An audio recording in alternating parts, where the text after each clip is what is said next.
All righty. Good evening, everybody. Welcome to the March 2023 full board meeting for Manhattan Community Board 4. My name is Jeffrey LeFrancois, and it's a privilege to be calling this meeting to order this evening as chair. Tonight's meeting, as it has been for the past 3+ years, is being held via Zoom, as the mayor has again extended the executive order to allow for public meetings to take place virtually through, I believe, March 21st, 2023 right now. The meeting is being live streamed on our YouTube channel, and a transcript is being recorded. And the meeting will continue to be accessible on our YouTube channel after the meeting for the public as well. As is our custom, we'll have our public session this evening when members of the public will be given the ability to speak during the public session. We have a few items of business before that, though, in the evening, and you can find tonight's agenda on our website at mcb4.nyc. First up, I am pleased to say that we are joined by the Manhattan District Attorney, Alvin Bragg, who's with us this evening to share some updates, take a few questions, and give us a lay of the land. Mr. District Attorney, the floor is yours, sir. Thank you, Chair, and to the District Manager, and to everyone. Thanks so much for giving me the opportunity. I'll just dive right in because I know you got a packed agenda. By way of updates, I wanted to talk about guns, hate crimes, sex crimes, housing, and then a broad bundle of sort of quality of life work. Fortunately, this community board doesn't have a lot of gun violence, but I always start there because it is a very significant issue facing the island. Last year ended when we closed the books with encouraging data, more to be done, but homicides and shootings down citywide, down even further in Manhattan, so down 16% compared to 2021 on homicides, and shootings down 20%.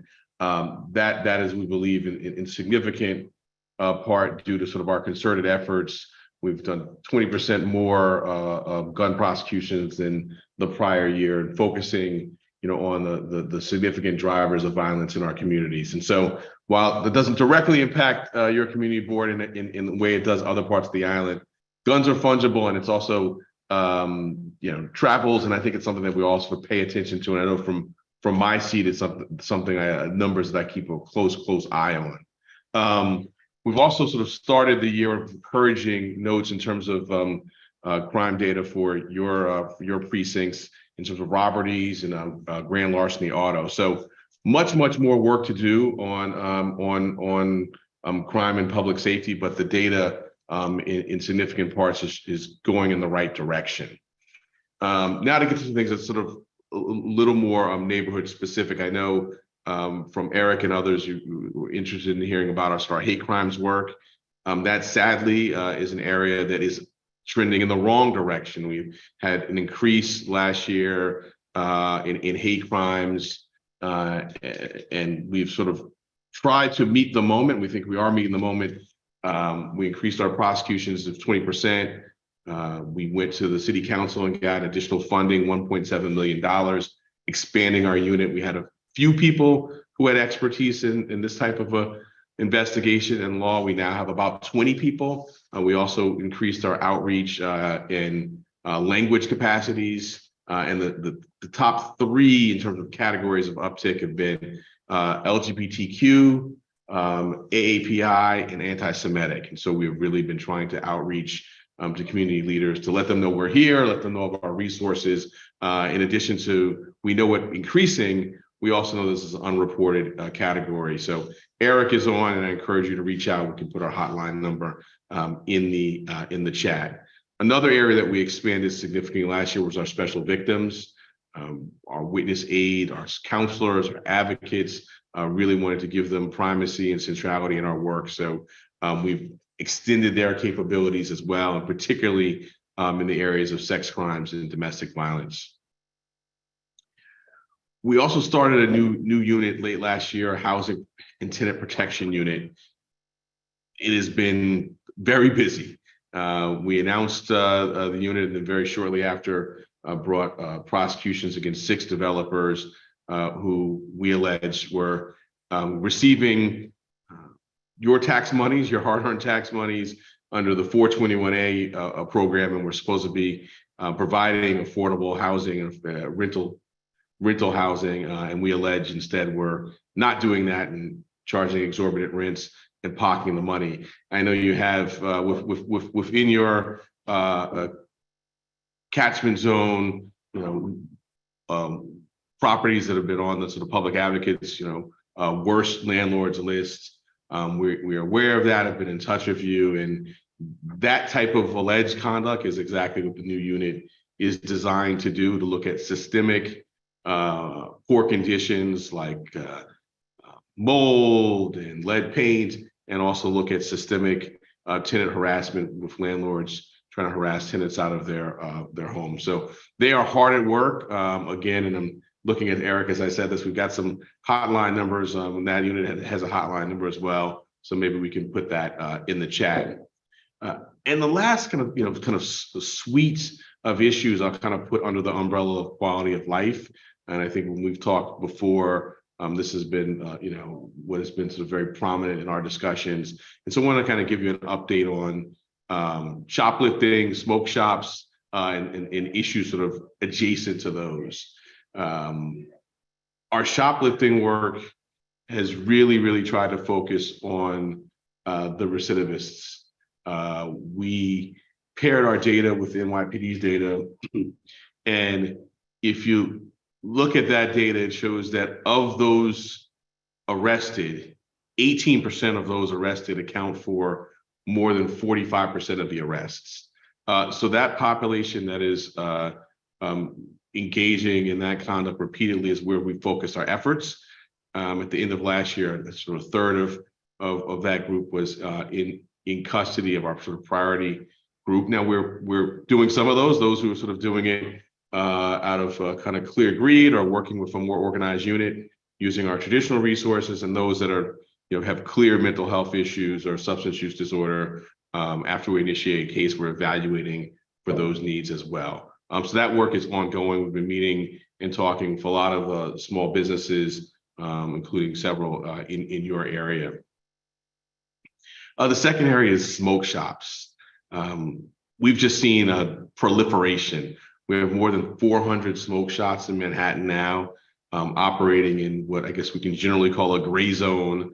They do not have licenses. We only have 3 with licenses under the new cannabis law. And so we have been focusing on this. We have a new group working on this. We sent letters to all 400, putting them on notice of a law that allows the Manhattan District Attorney's Office to initiate commercial evictions of tenants. So the step into the landlord, the real estate landlord shoes and initiate evictions for the commercial tenants who are operating illegal smoke shops. And so that work is underway. It's a significant issue for a few reasons. Those operating in the gray zone, we've seen selling products that clearly designed and marketed to our youth.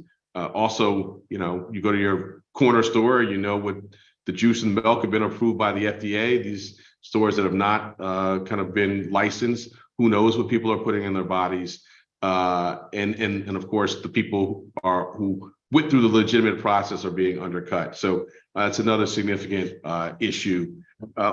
2 more is the quality of life buckets of initiatives we have. We've rolled out a request for proposal process late last year in the mental health space, committing $9 million to 2 different types of programs that we're calling both kind of navigator programs. One is community navigators, folks that will fund community groups in up to 6 Manhattan neighborhoods who will have expertise in and will be directed to sort of connect with those who we see in distress. We're seeing obviously more and more of this, to connect them with the services we have, kind of in ample supply on the island, but sort of taking it to them in the communities to link them to resources that are being underutilized.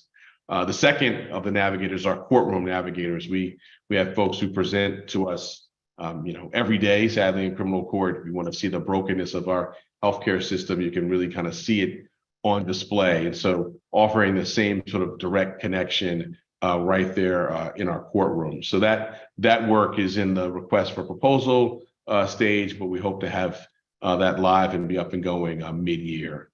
The last in this area, which is we've been working very closely with the mayor and his leadership, is bringing to more neighborhoods a pilot program that we did in Harlem, which we call the Harlem Hub, on a very active thoroughfare on 125th Street that had open air drug use, mental health issues, homelessness. I mean, you name it, sort of all together. Partnering with our local business improvement district and a number of mayoral agencies, kind of all gathered weekly in a storefront with the NYPD, the district attorney's office, homelessness services, Department of Buildings, because a lot of the conduct was happening under scaffolding, our Department of Health, so we can involve our clinicians, and literally fanned out over a 5-block radius and figuring out which of those government tools to take out of the toolkit. And while we certainly didn't solve all the issues in that area, really demonstrably saw a lot of growth and gain. So we've been talking with the mayor's team in City Hall about how to scale that and take that to other neighborhoods. So I think that suite of steps and initiatives will go a long way when we get all that up and running to address many of the quality of life issues that we've talked about in the past when I've been here. So I see there are a bunch of hands, so I'll leave it there, and happy if the chair says it's all right to answer questions. Indeed, and if you'll indulge me first to provide a couple, thank you for starting or sort of ending your report with regards to the replication of the 125th Street Task Force. I'm very happy to hear. Is there any sort of timeline on whether or not that's going to be applied to Hell's Kitchen anytime soon? I know our elected officials had called for that, and so just want to begin to understand, is there a time frame we can begin to think about for replicating that down here? So what I can say, I don't have a specific time frame, but I can say that the ball is rolling. Okay, good. We had I think I'm allowed to say, we had a meeting with the first deputy mayor and a lot of mayoral agencies to talk about this issue. They've been engaged and responsive. I don't know if he's on, but that was the borough president and I joined for that. And he and I, as well as the electeds that represent specifically your area, have been sounding the alarm. And I will say that City Hall has been very responsive. Got together. It was one of those ones where you log into the Zoom screen and everyone you needed to see was on the screen, and the most senior leadership, the first deputy mayor. So I was very encouraged by that meeting, which was a couple of weeks ago. So it was made clear that they obviously have citywide jurisdiction, but from our perspective in Manhattan, that Hell's Kitchen was a priority area, really screaming out for this kind of intervention.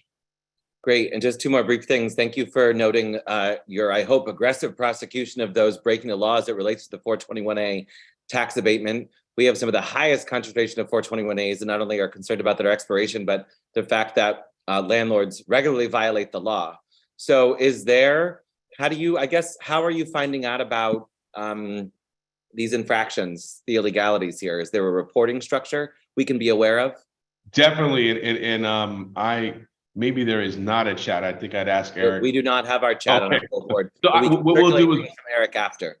Yeah, we'll get you the information, both the housing hotline and I think the hate crimes hotline. So you'll have that.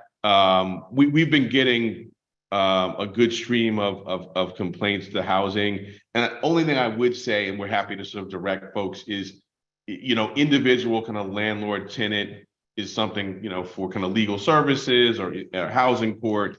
The criminality, the criminal case arises where it's systemic and pronounced, and that's where we're kind of focusing our prosecutorial resources. Although, as you suggest, even that, well, which I would say is a higher bar, is we're discovering, far too common. Thank you. I'll go to some of my colleagues if that's okay with you. Hector, you're up first. Hi, thank you for joining us tonight, DA. My biggest issue, probably along with a lot of other folks, is bail reform. Obviously, the intentions were good in the beginning, but it was kind of a blanket change when it came to bail reform. And unfortunately, we've seen an increase of repeated crimes, misdemeanors. And it's been kind of a revolving door when it comes to criminals, where they're taken off the streets and they're pretty much out, out the door again, committing the same crimes within an hour or so. And some as many as 20 times. And we've also lost a lot of businesses in the area, such as CVS and Rite Aid, and some other businesses that shut down because of thefts. And these very same individuals are plaguing our neighborhoods because they're basically let loose and they know they can go out and do it again and again and again without any real repercussions. What are we going to do about the bail reform? Is there any upcoming changes? I know Governor Hochul is trying to set up a few things, but I don't see any real action right now. What will happen in the legislature, I'm not sure, and I think that the governor's proposal speaks really more to not the types of crimes you're talking about, the misdemeanors. I can tell you what our experience has been in Manhattan since I've been in office, especially since the last iteration of the bill. So the latest change, which came out of last year's session, allowed for us to seek pretrial detention if someone is out on a case where there's a specific person or entity that's been harmed, so something like a shoplifting, and then they commit another similar such crime. So, in appropriate cases, we've been asking and getting. I mentioned that sort of target population that's done a number of shopliftings, and I mentioned a third are in custody. So that's the tool that we're primarily using, and that is a change I think went into effect probably in June. So that is, in our experience, being a tool that allows us to do what we need to do. I also would say that in terms of sort of the core purpose of the bill, we've seen since the statute was enacted, actually the appearance rate in court go up. I think a small percentage, but still sort of people are returning to court at a higher rate post bail reform, going back to the first change.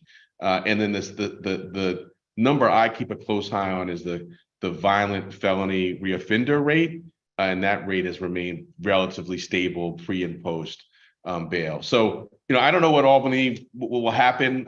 As far as we're concerned, we're going to continue to applying, and as I said, we're bringing those cases. And then after we bring them, are evaluating, even for people who are in pretrial detention, what the appropriate, remedy is. I mean, I've been here, 50 years and, seeing a lot of the sort of churn of folks who've been in and then come out. And I totally take your point. The length of that time, may change, but folks who are in, for 6 months and then come back, and if they've got a substance use problem that we haven't addressed, they just recidivate. And, that's how we get to those high numbers. So seeking pretrial detention under that new piece of the statute, but also looking to connect people to services during a case to reduce recidivism. Just one more thing. I do understand that there's going to be repeat offenders, but we're talking about they're literally out within hours, which I find kind of appalling and they go out to do these offenses over and over and over again, and without any fear of repercussions, the same offenses or even worse. And it only emboldens the criminals to do even worse offenses down the line, maybe even more violent crimes. And that's been reported as well. Well, I don't know if the chair wants. I mean, I think my prior answer sort of, encapsulates that as, that as well. I mean, the one gap I will say that maybe the reporting you're talking about, we do have instances where there's someone who's got a bunch of cases, and if they resolve all of them, then they sort of, for the purposes of the part of the bail statute I talked to, they sort of go back to zero. So you could say they had 10 prior arrests, but if none of them are open, then the provision of the bail statute I said wouldn't apply. But what we're seeing in Manhattan is particularly that, just to kind of use shoplifting illustratively, with that sort of percentage that we focus on of the 18% that are accounting for more than 45% of the arrests, are seeing getting traction under the current law. Okay, thank you. Thank you. Up next, Mr. Greenwald. Hello, hi, DA Bragg. Thank you very much for being here. I know you're a very busy person, so it's really appreciated. I'm the chair of our cannabis working group, so I'm going to focus on that if you don't mind. I really appreciate you speaking to that, and I know that you're part of the mayor's task force on this issue, and I'm so glad that you guys finally, you were able to get ahead and target these smoke shops and start, targeting the landlords and sending letters. I just wanted to check in with you in your office about the actual illegal dispensaries that are proliferating, which are different than the smoke shops. The party line from your representatives about 2 months ago was that the DA's office is no longer in the cannabis enforcement business. That was the direct quote. I just want to make sure. I want to check in and see if that's still the case and if you're still relying on OCM and the sheriff's office to actually do enforcement of the dispensaries, which continue to open up in our neighborhood, like as of a week or two ago. So I just want to check in on that. Thank you. So it's a bit of a blend. I mean, we rolled out the civil commercial sort of infection focus because with 400, and you're right, all those 400 may not be selling cannabis, but I think a high percentage likely are, based upon what we've done so far. And we think that's, one, we were hoping that the sending of that letter would get some attention. I think that's happened to a certain extent. We are in the process now of doing a bit of triage to see which of the ones we should start with, including likely those in the neighboring area of the ones who have legitimate licenses, so that their direct geographic area is not being undercut. And I think that's going to be the most sort of efficient way to do it. I would say that the area of sales that is most concerning to me is the youth sales, and so that is something that we're certainly sort of taking a look at, and we're in touch with the sheriff. But certainly it is true as a general matter that the sheriff is the one doing the seizures, and so we're coordinating. But our primary approach is this sort of civic evictions. I would say civil evictions, complemented by when we hear about youth sales and also other things like if there's money laundering and tax evasion, sure. Looking at that as well. But so just to clarify, it sounds like the update is that, or the clarification is the DA's office is out of the criminal enforcement of cannabis business, but is partnering with the other agencies in terms of civil enforcement. Is that correct? Well, I'm trying not to be, I don't want to be coy, but I'll just say, it depends on a bunch of factors, right? So I would say the paradigmatic one that gives me some pause is, the seizure of a, relatively, not a significant amount of marijuana, and the person charged with it is like the 22-year-old store clerk who happens to be on duty when it's a seizure. That to me is not, we're not going to solve the problem that way. But if we're, talking about, owner operators and significant, weight, then so I'm going to sound very lawyerly to say no. That's a good. It does sound like it sounded your representative a couple months ago came with a prepared statement with that exact statement, and it sounds like that's no longer the case, which is fine. I don't necessarily have opinions one way or the other. I just wanted to check in and see where your office is at. Thank you very much. Good clarification. Leslie. Yes, thank you, DA Bragg, for all the work that you do. I have a question regarding the NYPD's SRG group, the Strategic Response Group, and how your office relates to that. So, and for those who don't know, the SRG is, primarily known for sort of responding to, protests and sort of large scale demonstrations. When there is, I'll give you an example. When the news, broke about the police force used in Memphis, the mayor called together a bunch of city leaders, and SRG was one thing that was asked about by a number of folks. And so, don't have a sort of front end say in terms of the deployment of the resources, but I can say our leadership was listening to concerns about SRG that were voiced by others on the Zoom. Our role is when there's sort of a kind of mass demonstration, is to process any arrests rising out of it. And I can say that we've been, with rising out of that most recent one with the Memphis protest. We've been very, I would say, judicious and cautious and trying to really make sure that folks have the right to, peaceably gather and express their opinion. And I think we may have had one prosecution arising out of that involved significant damage to a police car. So I don't know if that answers your question, but that is sort of the way in which we engage with SRG. Thank you. Just to comment on that, there is somebody signed up to speak on from the ACLU on SRG this evening. So their HQ is in our district, which potentially is why. So thanks for the question, Leslie. Stay tuned for more comment in the public session.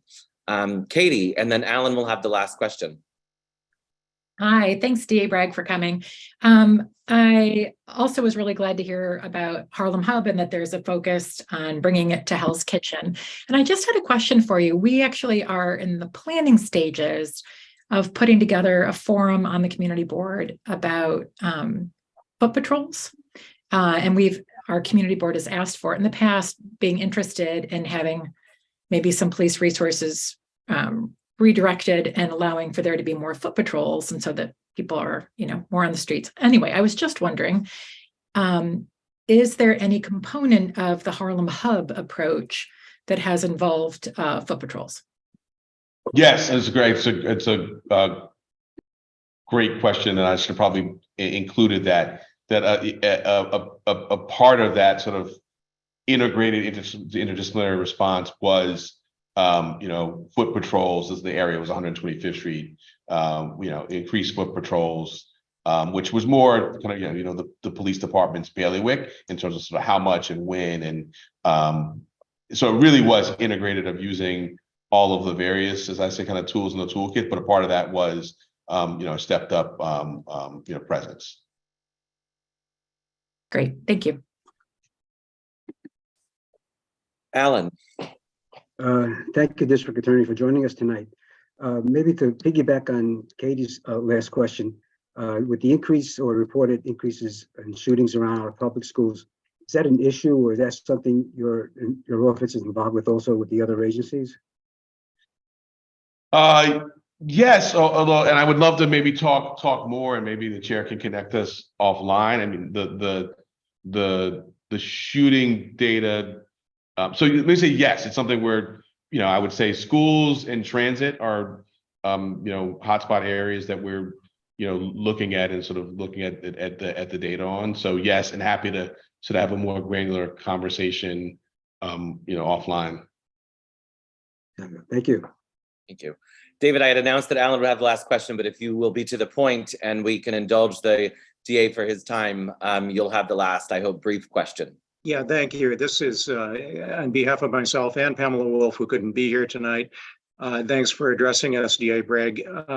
Regarding the Harlem Hub, it brings to mind a real trouble spot that we've got in Chelsea that's been intractable. It's on 8th Avenue between 20th and 22nd Street. Are you aware of that hotspot, and is there anything that can be done?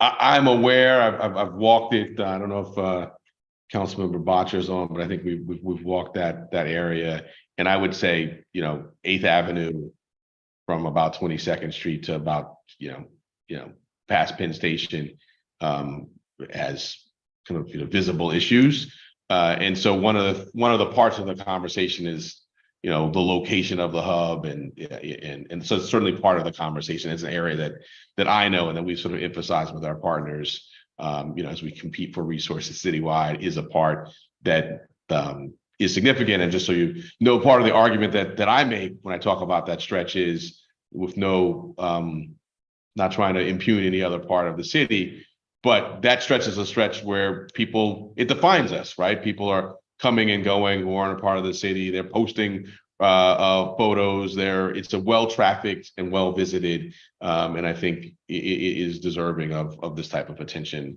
Obviously, for you, those of you who live there, but then we make the argument for kind of citywide resources. I think as Manhattan and as that part of Manhattan goes, I think we get defined more broadly based upon what's happening there. So that's part of the pitch I make. Okay, thank you. Thank you very much, Mr. District Attorney, for your time this evening. We really appreciate it and look forward to your future updates. And please, especially as more news comes forth about the Harlem Hub coming to Hell's Kitchen or Chelsea, please keep us apprised accordingly, because we'll obviously hope to see good results come from that. Thank you. I guess we'll have to change the name. Yeah, we gotta brainstorm on that one, actually. So I like Harlem Hub. So like, what are we gonna do down here? Like, that's good. Okay. Yeah, Thank thank you so much. Have a great night, everyone. Thanks for coming. Thank you, everybody, for those questions. And for that, I also just want to note, as it relates to David's last question, in the area on 8th Avenue is in the 10th precinct. And I would note that that precinct is very focused on the issues in that corridor. I'm on a whole bunch of threads with them about it and regular engagement there. So it's good to hear the DA is also aware of the significance of the corridor and has walked it with the council member as well. Moving along in our agenda this evening, we're going to have a brief public hearing on Pier 94. This is a long time topic. Numerous chairs before me have dealt with this. It is a pier off 54th Street in the Hudson River that has had a long time permit issued to Vornado Realty Trust to redevelop that pier for their purposes and to also provide a whole bunch of public improvements as it relates to the Esplanade, to better connect Clinton Cove, Hudson River Park with that part of the city, to bring improvements to the bike path, pedestrian access, make for more safer crossings for access to the cruise ship terminal, a whole bunch of things. 13 years later, nada has happened, and I'm over my head about it. And I appreciate the indulgence of my colleagues on this because it's been a lot of work we've done together. And so, Jesse, I'm going to pass it over to you to run the public session. A couple of folks have signed to speak on this.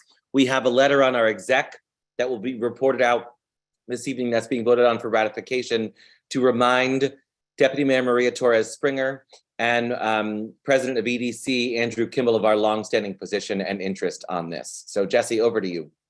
Hi, we have 3 people signed up to speak. Benjamin Gonzalez, Katie Savage, and then another person I'll be looking for, Miss Ford. I'll bring over. It looks like Christine Gorman also would like to speak, but I'll bring over. So Benjamin, you have 2 minutes. If you would like to start now, that'd be great.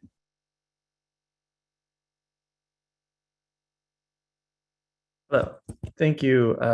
I just wanted to comment as a neighbor of the development. I live right off the corner of 53rd and 11th Avenue, so I bike that area a lot. I also use that as my main compost place because we don't have any composting in the building or curbside composting, which is another matter. But I'm safe to say I traffic the area a lot, and I can say how unsafe it is and how I would very much support all of the board's ideas on what we should do with this and whether or not, the permit should be returned. Also, it's been 10 years. We really would benefit from that, especially with COVID being part of that. Having the space be redeveloped for outdoor use would be incredible for the community. I also want to just emphasize that that perimeter path is very important. It should go all the way around the pier because I've seen a lot of people, whether they're walking, biking, animals too, in danger because of the way the pathway ends at the end of the pier. All right, thank you, Benjamin. Katie Savage, you are next. Hi, my name is Katie Savage. I'm a resident of Hell's Kitchen and a public member of the Waterfront Parks and Environment Committee. For full disclosure, I also serve on the board of directors for Manhattan Community Boathouse that operates a free kayaking program out of Pier 96 Boathouse in Hudson River Park. But tonight my comments are solely for me as a resident. The majority of the attractions and green space in Hudson River Park is in the southern portion below 24th Street. In the northern section, Pier 84 is currently the only grass-covered park pier until Pier 97 is finally completed this spring. It's crazy to me that Vornado has been allowed to let Piers 92 and 94 fall further into disrepair without making any effort for improvements or the addition of much-needed public restrooms and community space. I've read the letter from the executive committee and fully support its sentiments that Vornado must be held responsible for rehabilitating and developing these piers in a timely fashion while ensuring an integration with Clinton Cove Park and additional public space where possible. Thank you. Thank you, Katie. Christine Gorman, you will be next if it's your hand to speak. Yes, thank you. My name is Christine Gorman. I live on West 55th Street. I frequently go down to Clinton Cove. It's just a lovely little place to look at the water. and also take my compost down there, as well as walking the dog. Crossing the highway is you're taking your life into your hands. And I have on occasion even gone north in order to go under the West Side Highway. And amazingly, that was the place where I almost got run over because I think the person who was turning left didn't expect to see a pedestrian there. So I fully support Community Board 4 in its negotiations to make Vornado responsible for what it was supposed to do. Once again, this is an example of a giant real estate company getting away with not fulfilling its promises. So to be short and sweet, I support everything you're doing. Keep at it. We need you to hold Vornado to account. All right, thank you. That is all of the speakers that are here for, we had one other speaker, but they don't seem to be on the meeting. Okay. Thank you, Jesse, and thank you to the speakers. We'll be taking that letter up later in the evening. Jessica, our first vice chair, over to you for public session. Much. Good evening, everyone. A public session is an opportunity to hear from just that, the public, on issues of importance to them.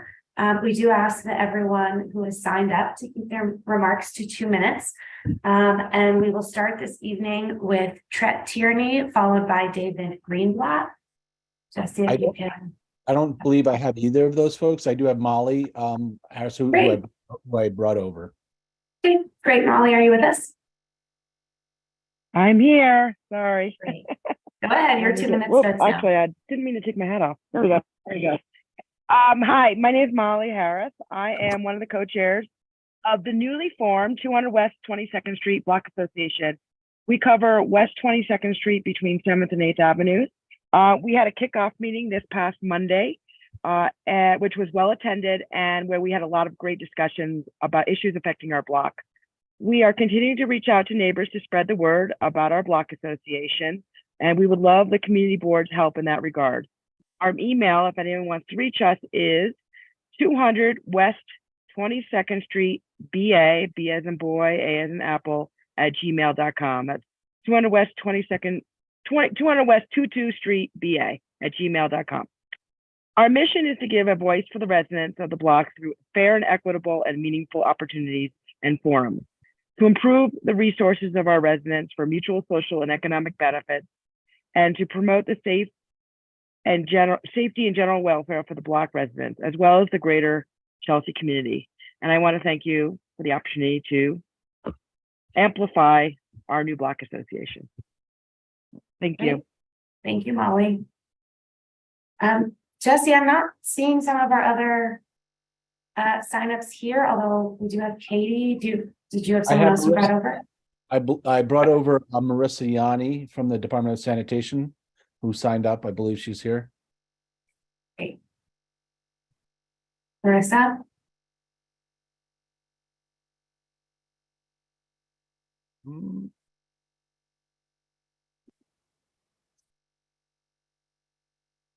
Marissa, do you hear us? Oh, I'm so sorry. It took me a minute to rejoin. Yes, I'm so sorry. No problem. Thank you. Thank you. I appreciate it. I'll definitely be 2 minutes. Hi, my name is Marissa Yanni. I'm the Manhattan Community Affairs Liaison for the Department of Sanitation. I just have one quick update. Going into effect April 1st, we have new set out time laws. Currently, you can place your garbage out for collection starting at 4 p.m. That is being pushed back to 8 p.m. This is going to apply for residents as well as commercial businesses. So everyone will have to put it out by 8 p.m. If you put your garbage out in a bin that's no larger than 55 gallons, for residents, you can place it out starting then at 6 p.m. So you can do it 2 hours a little earlier. And then if you're a business and it's in a bin, you can place it out an hour before your business closes. We will be doing a ton of outreach for this as well. We've been meeting with a lot of bids as well as property managers, and you might actually see some of our ads on the subway. If you see a rat with a suitcase, that is our ad. Make the correlation yourself, but that is our ad. If you have any other questions about it, I know I only have a little bit of time, you could please send them to Jesse, and he emails me a lot, so he'll definitely let me know if you have any other thoughts or questions. Thank you so much for letting me join tonight. Thank you. Okay, we'll go to Keenan McClung. Hi, everyone. My name is Kenan. I'm a Community Board 4 resident, and I'm here to express my deep concerns about the NYPD Strategic Response Group. Leslie, I'm glad you brought that up earlier today. Recently, the NYPD announced that the Strategic Response Group, or SRG, nominally riot cops who are supposed to respond to terrorist events, are going to be deployed to 20 high crime precincts across New York City, including precincts in our community board. And I think that due to the history of violence, misconduct, and racial bias that this unit has exhibited, as well as their clear contempt for the authority of the city council in refusing to show at the public safety hearing today, I believe that this unit is an ever-present danger to New Yorkers. I believe it is a shortcut to the problems of the housing crisis, overdose crisis, all the crises we're experiencing in a city whose mayor wishes only to slash budgets of life-affirming services that we all need. And I want to speak out really strongly against their coming to our community. Just this morning, it was reported that the city is settling a multi-million-dollar lawsuit with the victims of the Mott Haven action. I don't know how many folks are familiar, but in June 2020, the SRG surrounded about 300 protesters in Mott Haven, made it sure so they couldn't leave before the 8 p.m. curfew, and then violently arrested people, pepper spraying a lot of people, beating a lot of people with their batons. And I myself was actually arrested in December at the Planned Parenthood clinic in Soho, where the Strategic Response Group regularly provides armed escort to anti-abortion clinic harassers who try to stop patients from seeking care inside the Planned Parenthood in Soho. So I know that for a lot of folks on this call, grappling with the police over issues in the streets, may not be something that you see yourself doing. But I was just taking part in a counter protest at an abortion clinic, and I was wrongfully arrested by 4 or 5 of these goons.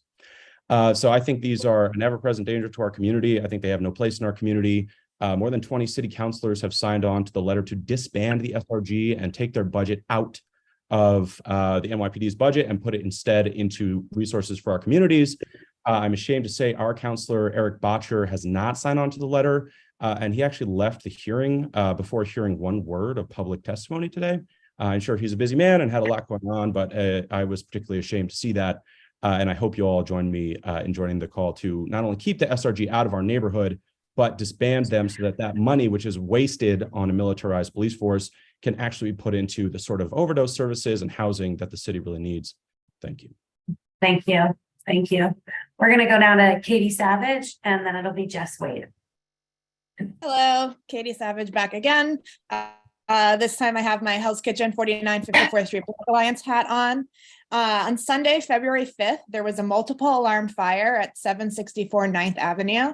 The fire started in apartment 5S, where tenants have complained of an illegal chop shop and narcotics ring operating for months. In addition to complaints from tenants, both residents from surrounding blocks and myself have been flagging this issue for NYPD and Councilmember Botcher's office. I feel this incident and the news leading up to it warrant further investigation to figure out why nothing substantial was done to address these concerns. Once again, we are seeing an absentee landlord allowing a dangerous situation to fester while city agencies say their hands are tied. As of our monthly block association meeting on February 22nd, no one from the landlord or management company had been in contact with Midtown North, and there has been a serious lack of communication between the landlord and displaced tenant. Where is the common sense? How is it that residents repeatedly called out these issues only to be largely ignored?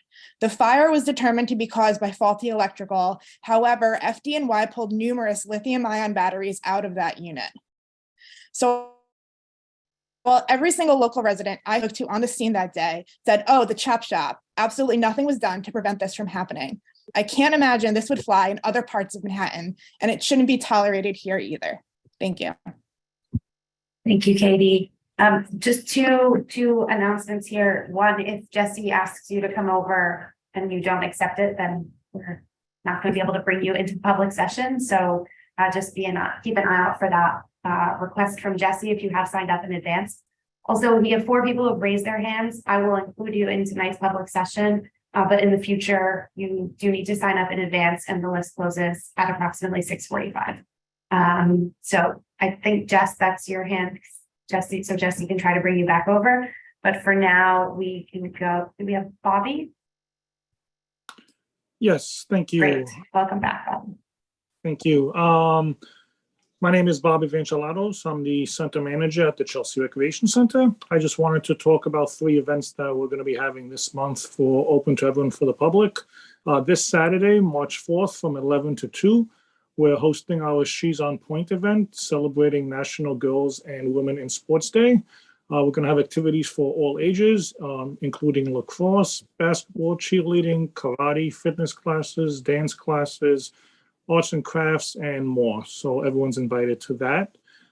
Friday, March 17th from 3 to 7, we're hosting a teen billiards tournament for ages 13 to 17. If anyone is interested in joining, they can email john.contreras@parks.nyc.gov, or you can call the Recreation Center to sign up. And finally, on Saturday, March 26th from 1 to 3, we're partnering with the DR Art Foundation and artist Carl E. Hazelwood, and we're going to reimagine the existing lines and markings of the Chelsea Recreation Basketball Court. Participants are going to create a collaborative artwork that's started by the artist, and they're going to be able to add their own pieces into that art piece. That's all I have for tonight, and I look forward to seeing everyone at the Recreation Center. Thank you for your time. Thank you, Bobby. Okay, we'll do Jess, Wade, followed by Elka. Yep. Hi. Mine, I want to chat about just the proposed Chelsea dog run. I live in the area, and it is something that I have really enjoyed, having a temporary one. But as we know, a lot of people might not know, but Kips Bay also tried to propose a dog run last year. And while it went through, it took around nearly a year for the whole project to go through, and quite a few strong community members lifting up to really make it happen. And I just wanted to put it out there to ask kind of what the proposed timeline was, and who are those people that are going to really be pushing for it, because NYC Parks took a lot to get going last time. I know they're really on board with this park, but I just wanted to ask kind of the proposed timeline, who's really pushing for it, and how are we going to meet that timeline? Thank you. Thank you, Jess. I believe we have a letter on this later that will be discussed later, and hopefully when that letter is presented, they can address these questions. Thank you so much. Thank you. We'll go to Elke. Hi. Hi, I'm Elke Piers, president of the West 47th 48th Streets Block Association. At its February meeting, the members of the West 47th 48th Streets Block Association voted unanimously to say no to casinos in the Western Rail Yards or Times Square. The agreement made with the city and the city council as it pertains to the development of the Western Rail Yards expressly called for the creation of open space, a public school, and permanently affordable housing. That this affordable housing be built remains of paramount importance to our community, as well as to the city. Our members were also concerned about the potential negative social and economic impact that locating a casino at either Hudson Yards, Western Yards, or Times Square would have on our West Side residential communities. Economically, the impact of casinos on neighboring property values is, quote, unambiguously negative, unquote, according to the economists at the National Association of Realtors. Casinos don't encourage non-gaming businesses to open nearby because the people who most often visit casinos do not wander out to visit other shops and businesses. Casinos could increase traffic in an area already experiencing severe congestion from both cars and intercity buses. I think you all know that. We asked Community Board 4 to vote against any proposal for a casino in Hell's Kitchen. Thanks for listening. We will now move to Priscilla Serrano, and just want to acknowledge that we have several people who have signed up to speak on this important topic at the Guardian Angel School. We just ask that as you others who might be called on to speak about this, if you can not attempt to not repeat what the person before you has already said. But we'll start with Priscilla. Hi, everyone. Thank you for letting me and giving me the opportunity to speak in this meeting. I am a parent of a first grader, as well as an alumni of Guardian Angel School, class of 93. As you may be aware, on February 15th, the Office of Superintendent of the Archdiocese of New York announced the closure of 12 Catholic schools that will not reopen for the 23-24 school year, including our own Guardian Angel, located on 21st Street and 10th Avenue. Guardian Angel has been serving the educational needs of the Chelsea community for over 100 years. It's a school grounded in a challenging academic program while providing its students with an invaluable opportunity to explore their faith and moral values. As a community of parents and supporters, we've worked together on a proposal to save our school, including but not limited to commitment to a one-year program as a school and the community work for long-term and short-term sustainable growth in student enrollments and financial responsibility. We have over 60 families joining together actively to find solutions to support the school to ensure the doors remain open, both again in the short and long term. We have repeatedly called and emailed the Archdiocese with no avail. They seem to refuse to meet with us. Guardian Angel is the last Catholic parochial elementary school in the Chelsea community. Most notably, the closures in Chelsea were St. Columba in 2016, St. Bernard in 2001. The stated closure of our school represents the complete elimination of a Catholic elementary school on Manhattan's west side through the 70 streets, leaving the entire community and district without any access to high quality faith-based education. We are a community of parents, alumni, community members seeking support and guidance on how we can save our school. We have created a website, friendsofguardianangel.com. There's a petition with over 2,000 signees, as well as we have ongoing meetings with different community members, a local politician as well, slated for tomorrow afternoon, just to really understand how we can help and support and make sure the school remains open. Thank you, Priscilla. We're going to move to Christine Gorman, but I do want to just acknowledge a couple of people did decline the request to be brought over. And while I did ask that nobody repeat, we do welcome your voices here. So if you changed your mind, you can go ahead and you declined Jesse's request, go ahead and put your hand up and we'll bring you over. But for now, we'll do Christine Gorman. Hi, my name's Christine Gorman. I'm here as president of the West 55th Street Block Association to bring several matters to Community Board 4's attention. The first of which, like Elka's Block Association, we also met in February, and at our February meeting unanimously to stand against siting of a casino in our area, actually anywhere in Manhattan, but specifically in Midtown Manhattan. In particular, we were outraged to learn that there was a proposal to bring a casino to the Hudson Rail Yards, which would totally negate the Western Rail Yards agreement. As people here know,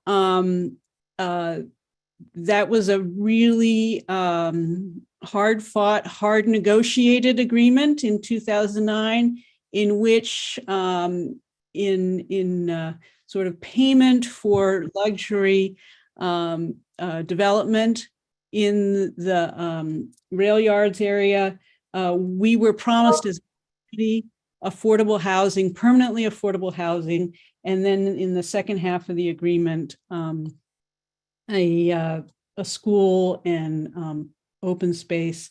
And frankly, we're outraged that once again, a giant real estate group is going back as if, it doesn't matter what they agree to once upon a time. They can always change their minds and completely ignore the will of the community. You'll be receiving a letter from us about that as well. Also, I would add to that There has been some talk in the media about possibly moving Madison Square Garden to the Hudson Yards area. Once again, we'd be totally against that because it goes counter to the Western Rail Yard of 2009. And once again, it just is a disservice to the people who worked so hard to negotiate that agreement. Why negotiations happen at all if you're just going to go back on your word? Secondly, in addition to the casino and MSG proposals, we wanted to bring to your attention that we are seeing more used syringes and needles on West 55th Street. So I personally have taken photos and sent them to sanitation. Thank you to Katie Savage for telling me how to report that to sanitation. But I've also seen people clearly shooting up on West 55th Street in broad daylight. And this is something I hadn't seen before. I know from neighbors in the West 30s and West 40s that there's been a lot of issues down there, but I wanted to make CB4 aware that it's happening further north as well. And Thank so you. whatever we do, if we take care in one area, let's make sure it doesn't sort of just shift to another. Thank you, Christine. Thank you for your time this evening. We're going to move to Lisa Arangino. Sorry if I'm not pronouncing that correctly. Lisa. I was going to talk about the Chelsea dog run, but it's not coming up yet, right? So. Well, this is the time for the public to speak about the topic. So go ahead if you have some comments. Oh, okay. So I just wanted to voice my support of the dog run and hope that tonight that the letter gets, I don't know what happens, affirmed. And it's been a big loss that losing the Penn South Dog Park. So I hope it goes through, and I would definitely be a volunteer and help and do what I needed to do to help this get done. That's it. Thank you. We're now going to move to Lisa Wager. Hi, thank you. My name is Lisa Wager. I'm the Director of Government and Community Relations at the Fashion Institute of Technology, the SUNY College, with the main campus on 27th between 7th and 8th and 1,000-person res hall on West 31st Street within the CB4 district. We had a terrific new exhibition open today at the museum at FIT. It's called Elizabeth Hawes Along Our Own Lines. It's the first contemporary exhibition dedicated to the gifted American clothing designer, author, and labor activist. Elizabeth Hawes, who lived from 1903 to 71 and died in the Chelsea Hotel, criticized the exploitative classist nature of the fashion industry and sought to revolutionize it in her own creations and through her writing and unionization efforts. One of her better-known books is called Fashion is Spinach. The exhibition is presented by students in FIT's master's program in Fashion and Textile Studies, History, Theory, Museum Practice. It's divided into 4 themed sections, each with the title taken from a chapter heading in her books. The first section, Clothes with a Purpose, highlights Hawes's iconoclastic approach to social reform in terms of gender, labor, and race relations. Her radical perspective is further explored in the following section, Men Might Like Skirts.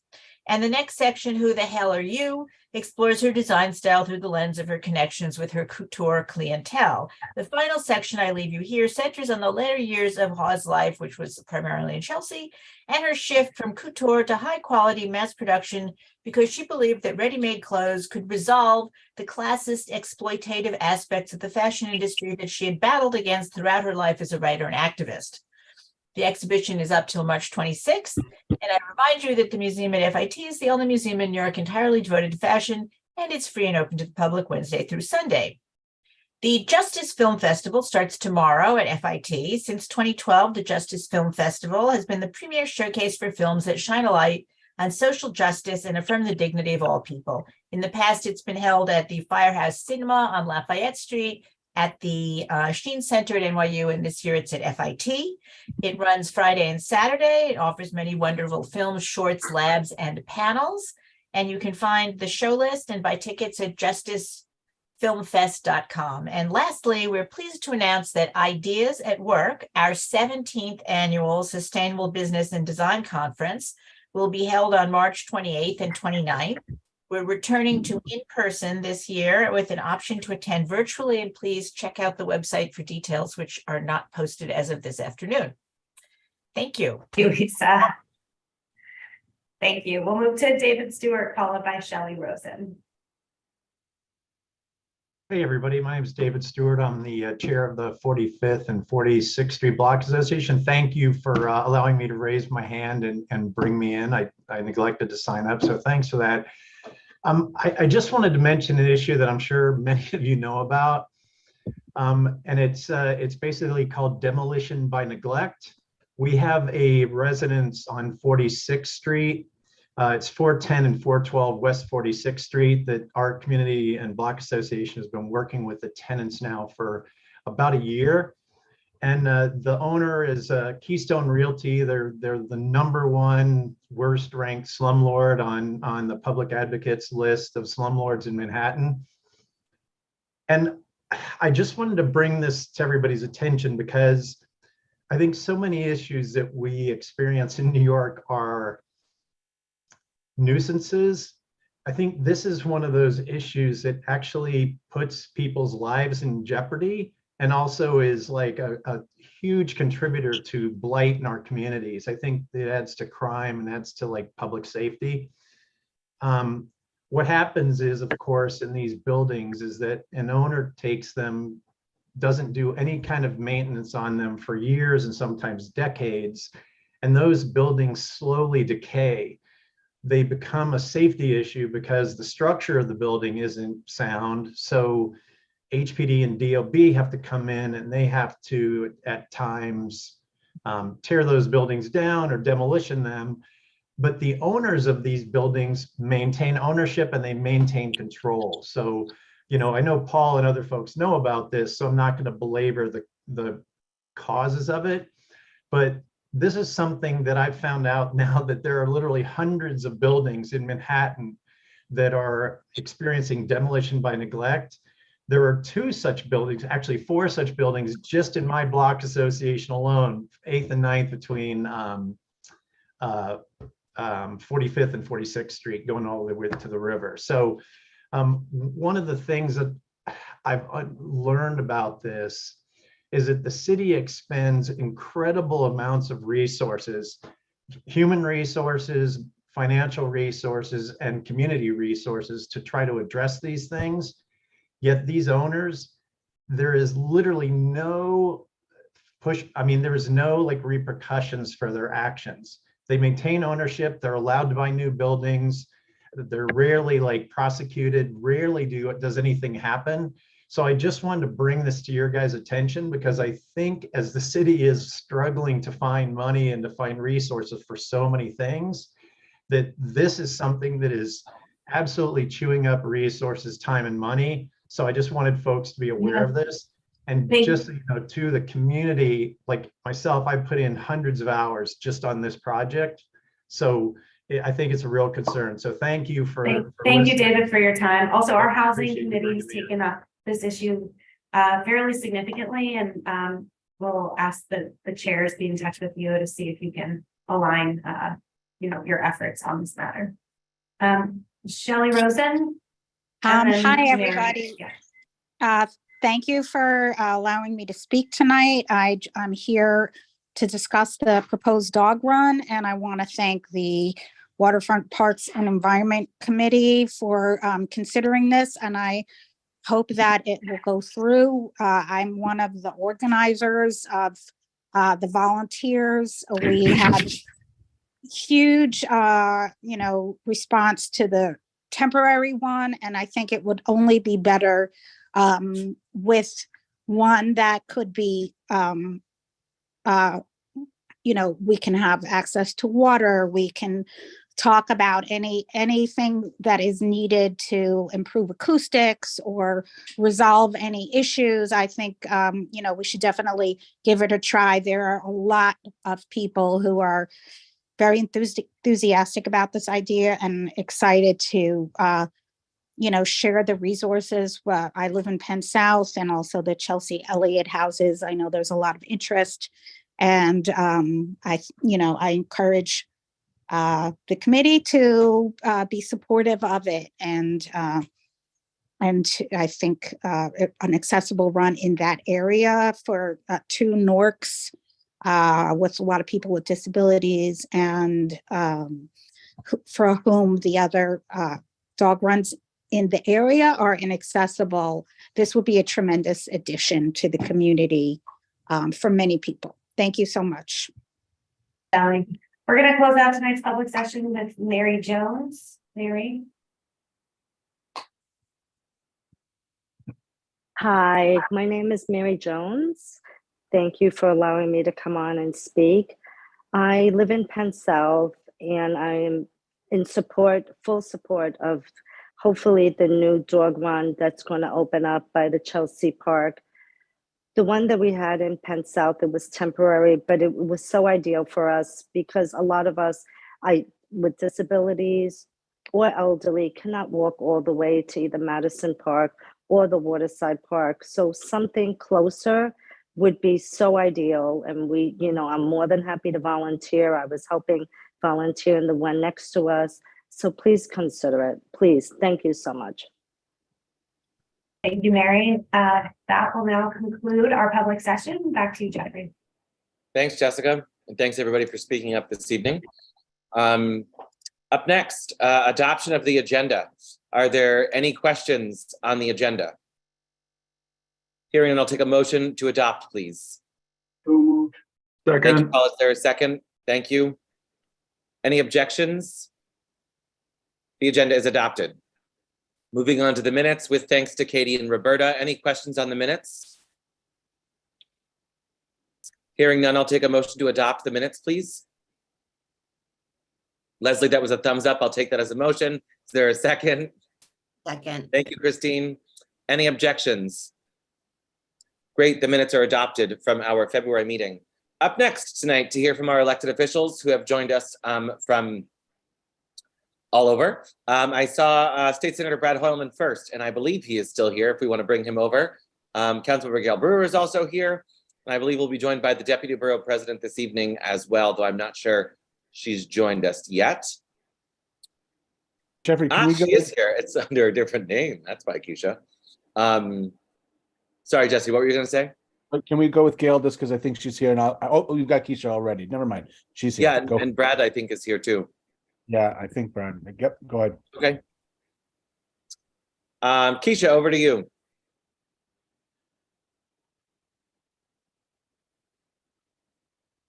Apologies. Can you hear me? You're good. Okay, awesome. First of all, a happy Women's History Month. Today is, I apologize. Today is March 1st, first day of Women's History Month. I know that we will be having a Women's History Month event later in the month. I think it's on the 22nd. So look out for some information about that. Shifting over a little bit, thank you so much for CB4's WPE committee for taking the time to hear out our Million More Trees initiative. I hope that it'll also be voted and passed at tonight's full board meeting. We are prayerful. Shifting over to open meeting laws, open OML, open meeting law. The mayor issued Emergency Executive 343, which extends the COVID emergency declaration for 30 days more through March 31st, 2023. As always, we will keep you updated on these extensions. Very importantly, you've heard us before, you'll hear us again. Community board applications are open. We are currently accepting board applications. The deadline is March 18th if you are up for reappointment.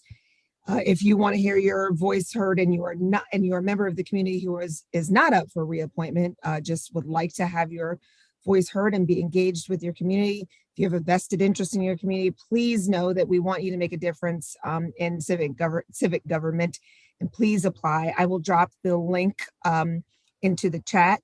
But the website is www.manhattanbp, as in borough president, .nyc.gov/community boards. And again, the deadline is March 17th. Shifting a little bit, composting. Some of you have asked us about the new smart bins that DSNY is going to put out. I know in either direction from where I live, up and down the avenue, about a block and a half, 2 blocks, there are 2 of these composting bins. They are orange. We have reached out to DSNY to find out timing for more the rolling out of more composting bins, and what the process is and who is the best person to talk to. And we'll get back to you once we hear back. You know what? I will leave it right there. I'll make a quick announcement tonight with that. That concludes my report. Thank you, Deputy VP. And we would be eager to learn more about those orange bins, because we had a public hearing earlier tonight and 3 folks referenced the fact that they have to walk all the way to Clinton Cove, which is a park in Hudson River Park, to drop off compost. So very much welcome more information on that. 2 quick questions from my colleagues, if that's okay with you. Katie? Thanks for being here tonight. Just a quick question about the community board application process. I guess my question is, what work is being done to try and let people who aren't typically aware of community boards, to let them know about our existence and about the application process? And is there anything that we on the community board can help do to support that? And I know like 2 years ago, we designed some flyers and tried to get some flyers out there just to let people know, but I'm just wondering if there's anything we can do to help. Thank you so much for that question. We last year, but more so this year, because last year, as you know, we were new in the office and really just trying to get a lot of things up to speed, and we were behind behind meaning normally the application process opens up in the prior year, but we didn't take office until January 1, so we were behind, if you will. So we were just trying to get it, the applications out. This year we've been doing a lot more outreach. In fact, just yesterday, Trisha Shimamura and I were in your district at Hudson Guilds. We've been doing a lot of outreach. Trisha and teammates have been speaking at schools because we're focused on getting out the youth applications. There are a few districts that are, and yours is not one of them, that is underrepresented with regard to the presence of residents or people who have a vested interest in NYCHA housing on board. So we've been doing specific outreach in those districts. But as a whole, we're trying to encourage, like you said, more people who aren't as engaged. So speaking at schools, speaking through a number of different community organizations, obviously reaching out to the community boards, which is not necessarily reaching out to people who are not engaged. We are very open to any new introductions, not more than open. I should say that in the case of the outreach to NYCHA residents, we're doing several events. Again, this is not necessarily in CB4, but we did offer it in 4, and hopefully it'll happen. That myself or the borough president and Trisha and our constituent service team would come out, do door knocking, set up a table, help with constituent issues, but also really trying to recruit people or to let them know about the opportunity to be engaged. So if you have names, if you have organizations that you would like for us to reach out to, please, excuse me, I think Yiyi is on the line, or myself, I can put my info in here, but I think Yiyi is also on the Zoom. Please share with us those names and organizations so that we can make sure that we're being really intentional about our outreach. We're really trying to do exactly that, reach people who are not necessarily dialed into this, part of our government. Great, thanks so much. Christine? Thank you. we have a letter and apropos the trees effort that we are supporting 100%. It's wonderful. We are also concerned about preserving existing trees. And our experience is like, the permits given to the developers is very, very lax as far as, well, they want to have their door in one place and they are going to cut a mature tree in order to do that. And I think it would be helpful if you could, we could reduce the number of permits given to remove trees. It's so important to have the trees being mature. And when they are cut, obviously they are not mature. And on the tree maintenance, there are some clauses into the sidewalk, cafe, and open dining application, which makes that the trees do not count and they become, the tree pits become places where everybody walks. And that certainly doesn't help the maintenance of the trees. So I think that would be helpful. It would be helpful to have a much stronger approach to maintaining and preserving the existing trees. I don't know what thank you so much for that. Indeed, just like in every other kind of area that we're thinking, that we think about, there's housing development and there's also housing maintenance. The same is true indeed, for sure, of the trees. And it's important, obviously, as you pointed out, mature trees deliver a number of benefits that a smaller, less mature tree is just not going to just yet, because it hasn't gotten there yet. So I appreciate excuse me, for my throat problems. I appreciate your pointing both of those points out. I know, and in particular, thinking about the sidewalk cafes and the impact on maintenance, I will take that back to the office.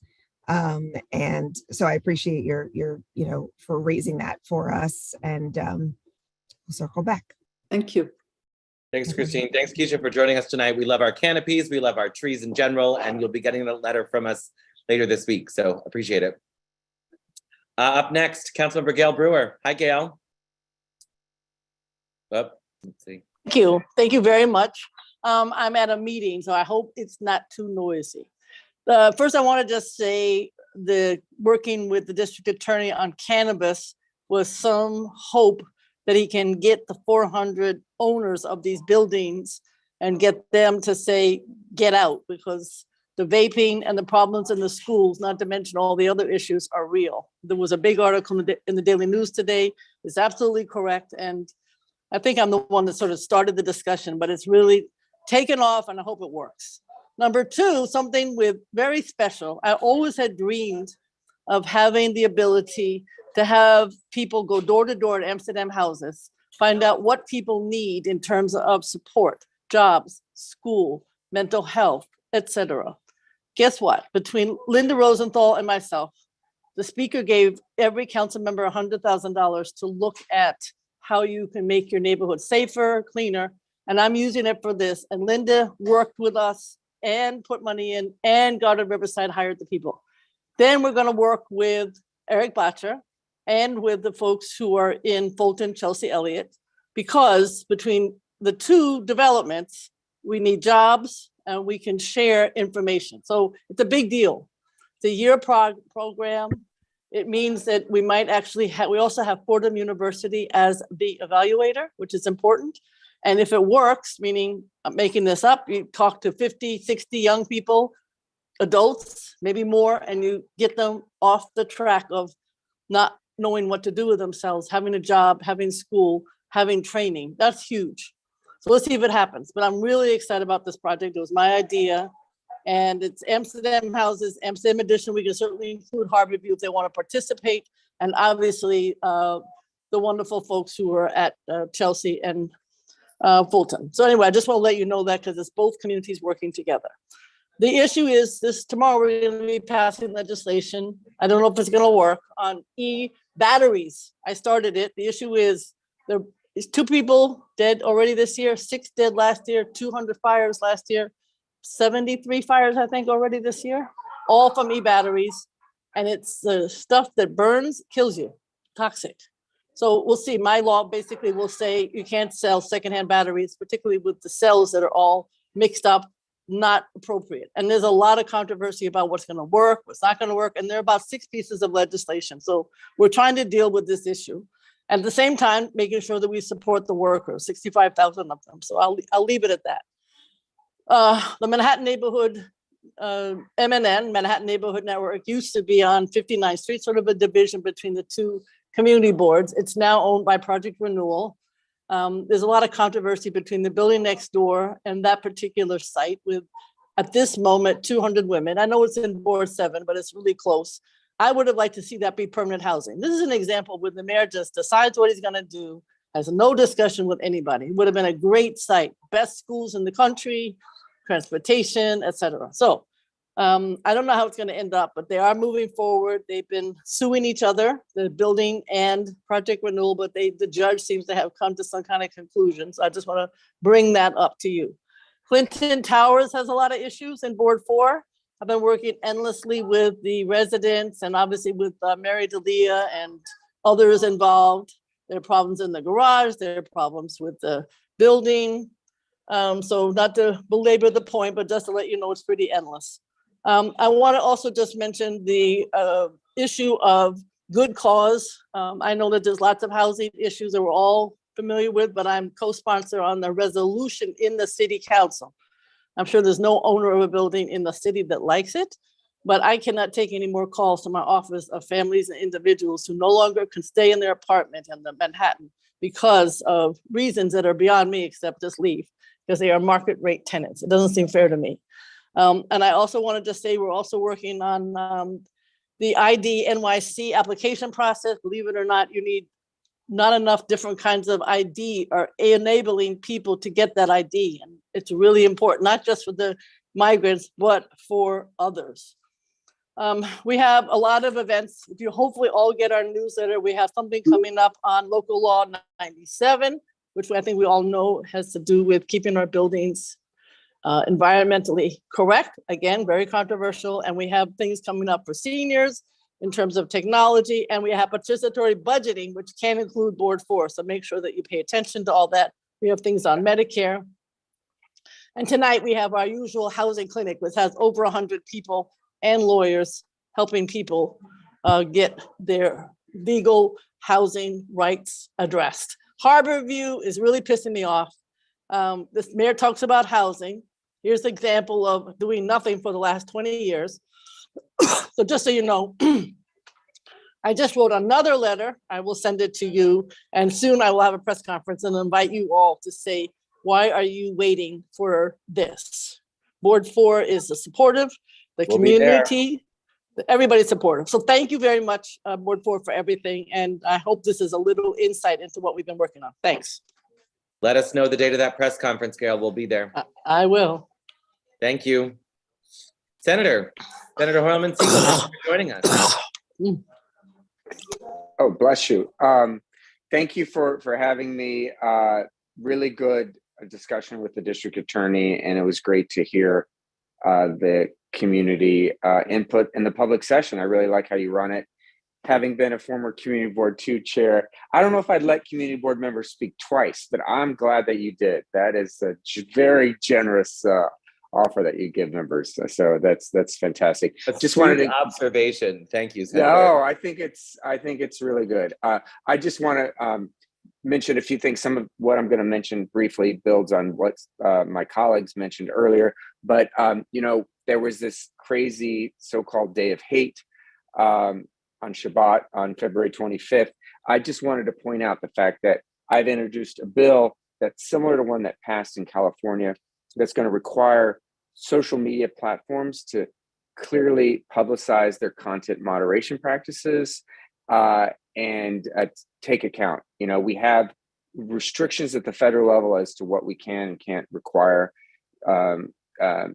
social media platforms to do. We can do this. California's done it. We should do it as well. I also wrote an op-ed with the regional director of the Anti-Defamation League on this very topic. It's obviously not getting any better.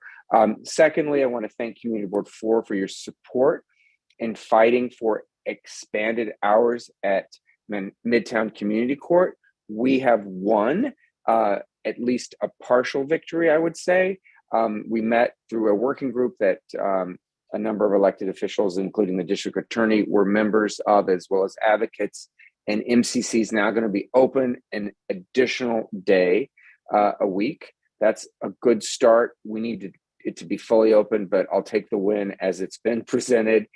We know that problem-solving courts like MCC are really the model that we should follow in getting people into diversion, mental health treatment, addiction services, and other issues like recidivism around shoplifting that Hector spoke about earlier. Third, wanted to just follow up on all the brouhaha involving the Court of Appeals vacancy. If you didn't know, the Senate took a full vote and rejected the nominee, just as our committee had done, which I chair a couple of weeks prior. We're now waiting for the governor to name a new nominee only after the Commission on Judicial Nominees meets, which will be no later than March 7th to issue their list of suggestions to the governor. We're being sued by Senate Republicans because they said we should have taken the vote to the floor. We took the vote to the floor, but as they say, some people will not take yes for an answer. So we're in litigation there. As part of that issue involving our judicial system, and as chair of the Judiciary Committee, I'm looking at ways to strengthen accountability, including introducing legislation that would require judges who are brought forward on charges, as it were, on the Commission on Judicial Conduct, to make it such that if a judge is being investigated by the Commission on Judicial Conduct, he or she can just resign from their position and the charges are essentially dropped. So the matter is never settled. We want to change that to make sure that we get to the bottom of any misconduct on the part of judges. That's what my legislation would do. I'm hosting an eviction prevention webinar this Friday, March 3rd, with Mobilization for Justice. I hope if anyone's interested, they can come. And speaking of eviction, I introduced legislation along with Assemblymember Rosenthal to ensure that eviction proceedings are put on hold if a tenant does not have legal counsel. We have this very important right to counsel law in the city of New York that our city council colleagues got passed, but there's really no teeth to it if we have a shortage of attorneys and the courts are moving forward with eviction proceedings. So we want to make it the law that you can't be subject to eviction in the city of New York unless you've been permitted to have an attorney. And speaking of tenants, I'm fighting to have good cause eviction included in the Senate One House. The Senate One House is the budget response to the governor's executive budget, which came out at the beginning of the year. It's $227 billion budget. That's a lot of what we're doing right now, Jeffrey, is reviewing the governor's budget, having many hearings in Albany on specific components of the budget. And then the Senate is reviewing that as well as the Assembly, and we're coming up with our specific responses to the governor's budget. One response that I want to include is good cause eviction, which would, as the council member said, make it such that market rate tenants have some of the same protections as rent stabilized tenants. New Jersey has had it for decades. New York should have it too. We, of course, are going to look at issues like bail that the governor proposed, like issues involving, funding for our public schools, the charter school cap increase that the governor has also proposed, as well as a whole host of other issues. But it's a very important time in Albany. And that leads me to the point on LGBTQ nightlife. We know that a number of bars and clubs have been in the middle of what seems to be almost a ring of thieves who are literally drugging patrons, and then I can only describe it as kidnapping them, as it's been described in a couple of instances, and draining their Zelle accounts of all their funds. I've had several constituents who have come forward to me with that description of events. We are working with, and in fact demanding, that one bank, Chase, repay this constituent of money that was stolen from their accounts. Zelle does not have the same kind of protections that banks do when it comes to fraud. We want to make sure that this constituent gets his money back. But it also leads to the issue of LGBTQ nightlife overall. And another push of mine, and I hope to work with Assemblymember Simone on, is to make our LGBTQ nightclubs and bars eligible for hate crimes infrastructure assistance, which is currently only available to nonprofit organizations like shuls and churches and community centers. Our LGBTQ clubs and nightclubs have been targeted by hate groups, and we need to make sure that they have the support they need. Another issue that I want to work with Assemblymember Simone on, and as well as Community Board 4, is a comprehensive traffic study of Route 9A, which is, of course, a state highway, but needs a lot of improvements, as we all know. I know it's something that CB4 has asked for in the past. I'm speaking to Assemblymember Simone about how we can get that into the budget. There's a lot more in my board report. I'll end it on the issue of Madison Square Garden, which I heard mentioned earlier tonight. We know that the development scheme around Penn Station has essentially collapsed due to the commercial real estate market. Anyone could have predicted that. I think many of us did predict this even years ago. But Madison Square Garden, as I think some of my colleagues know on this Zoom, doesn't pay a penny of property taxes. I'm going to be fighting for that to change in this state budget. It's $43 million a year that the city is losing.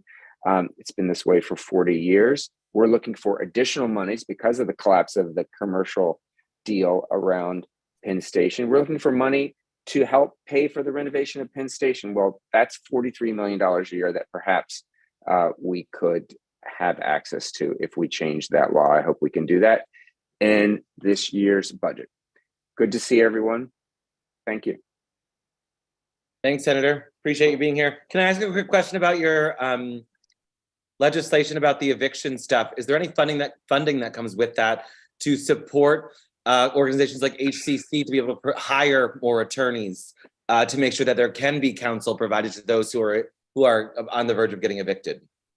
We are absolutely pushing for more funding for legal services in this year's budget because of that eviction crisis.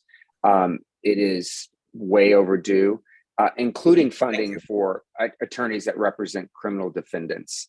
Lawyers are not getting paid at all a rate that encourages them to take on those cases. So we need to fix that, and I'm pushing for that as chair of the Judiciary Committee. So it's a very good point. Thank you, Senator. Appreciate the updates and for joining us tonight. Nice to see you. Next up, I want to welcome back to a meeting of ours, Robin Forrest from the Mayor's Office of Community Affairs for another update regarding all the work that she and her team is doing at the Watson and other facilities around the district. Robin? Hi, Jeffrey, thanks so much. I have a few general mayoral updates that I'd like to share with you. One of them is a great program citywide. It's 60 years old this year, the Summer Youth Employment Program, SYEP. So for those people on the call who may have interest in applying to the program for their children, grandchildren, neighbors, nieces, nephews, the program is open to New York City youth between the ages of 14 and 24. And you can find the application online at nyc.gov SYEP. The application deadline is the end of this month. This year, for the first time, we are featuring something called SYEP Pride, which will be a summer youth employment program that will focus on opportunities for LGBTQ plus youth. We're in the process of identifying employers who would like to be part of that program and encourage young people who would like to be part of that to apply. If you go to the website, you can opt into that particular program at SYP. So, you know, that's a great thing. Two other things, I don't know if you've heard, perhaps you have, that there is a free tax prep being offered through the city. There are income limits requirements. So for families that earn $80,000 or less, they can get free tax prep. For individuals, incomes of $56,000 or less. And again, at nyc.gov, it's a New York free tax prep.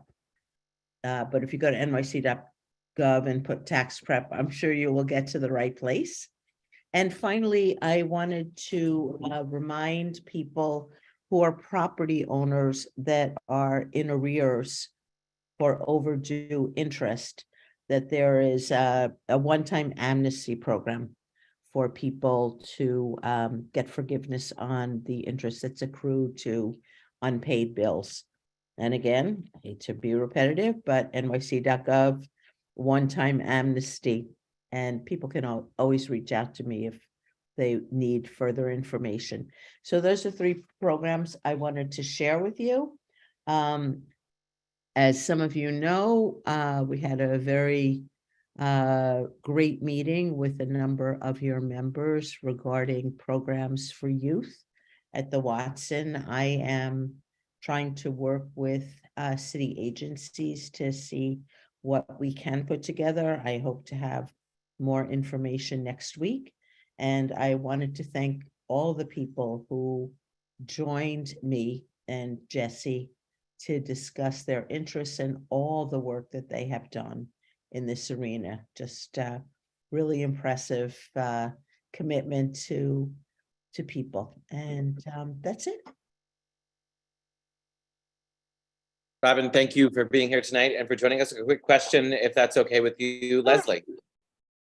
Robin, since we have the mayor's office, you know, we're going to take advantage of it. Okay. Not too much advantage though. Not too much advantage, but let's, a few people, as Jeffrey has said, and this board has been on record, composting has been a big issue in our neighborhood. And we know that there are numbers being thrown around that DSNY is starting to place new smart bins out. First, I think there was 150 new ones. Now, I don't know if this is correct. The new number I heard is that the new number of bins to be added is 400 over the city. I'm not sure if that's the case or just a moving target right now.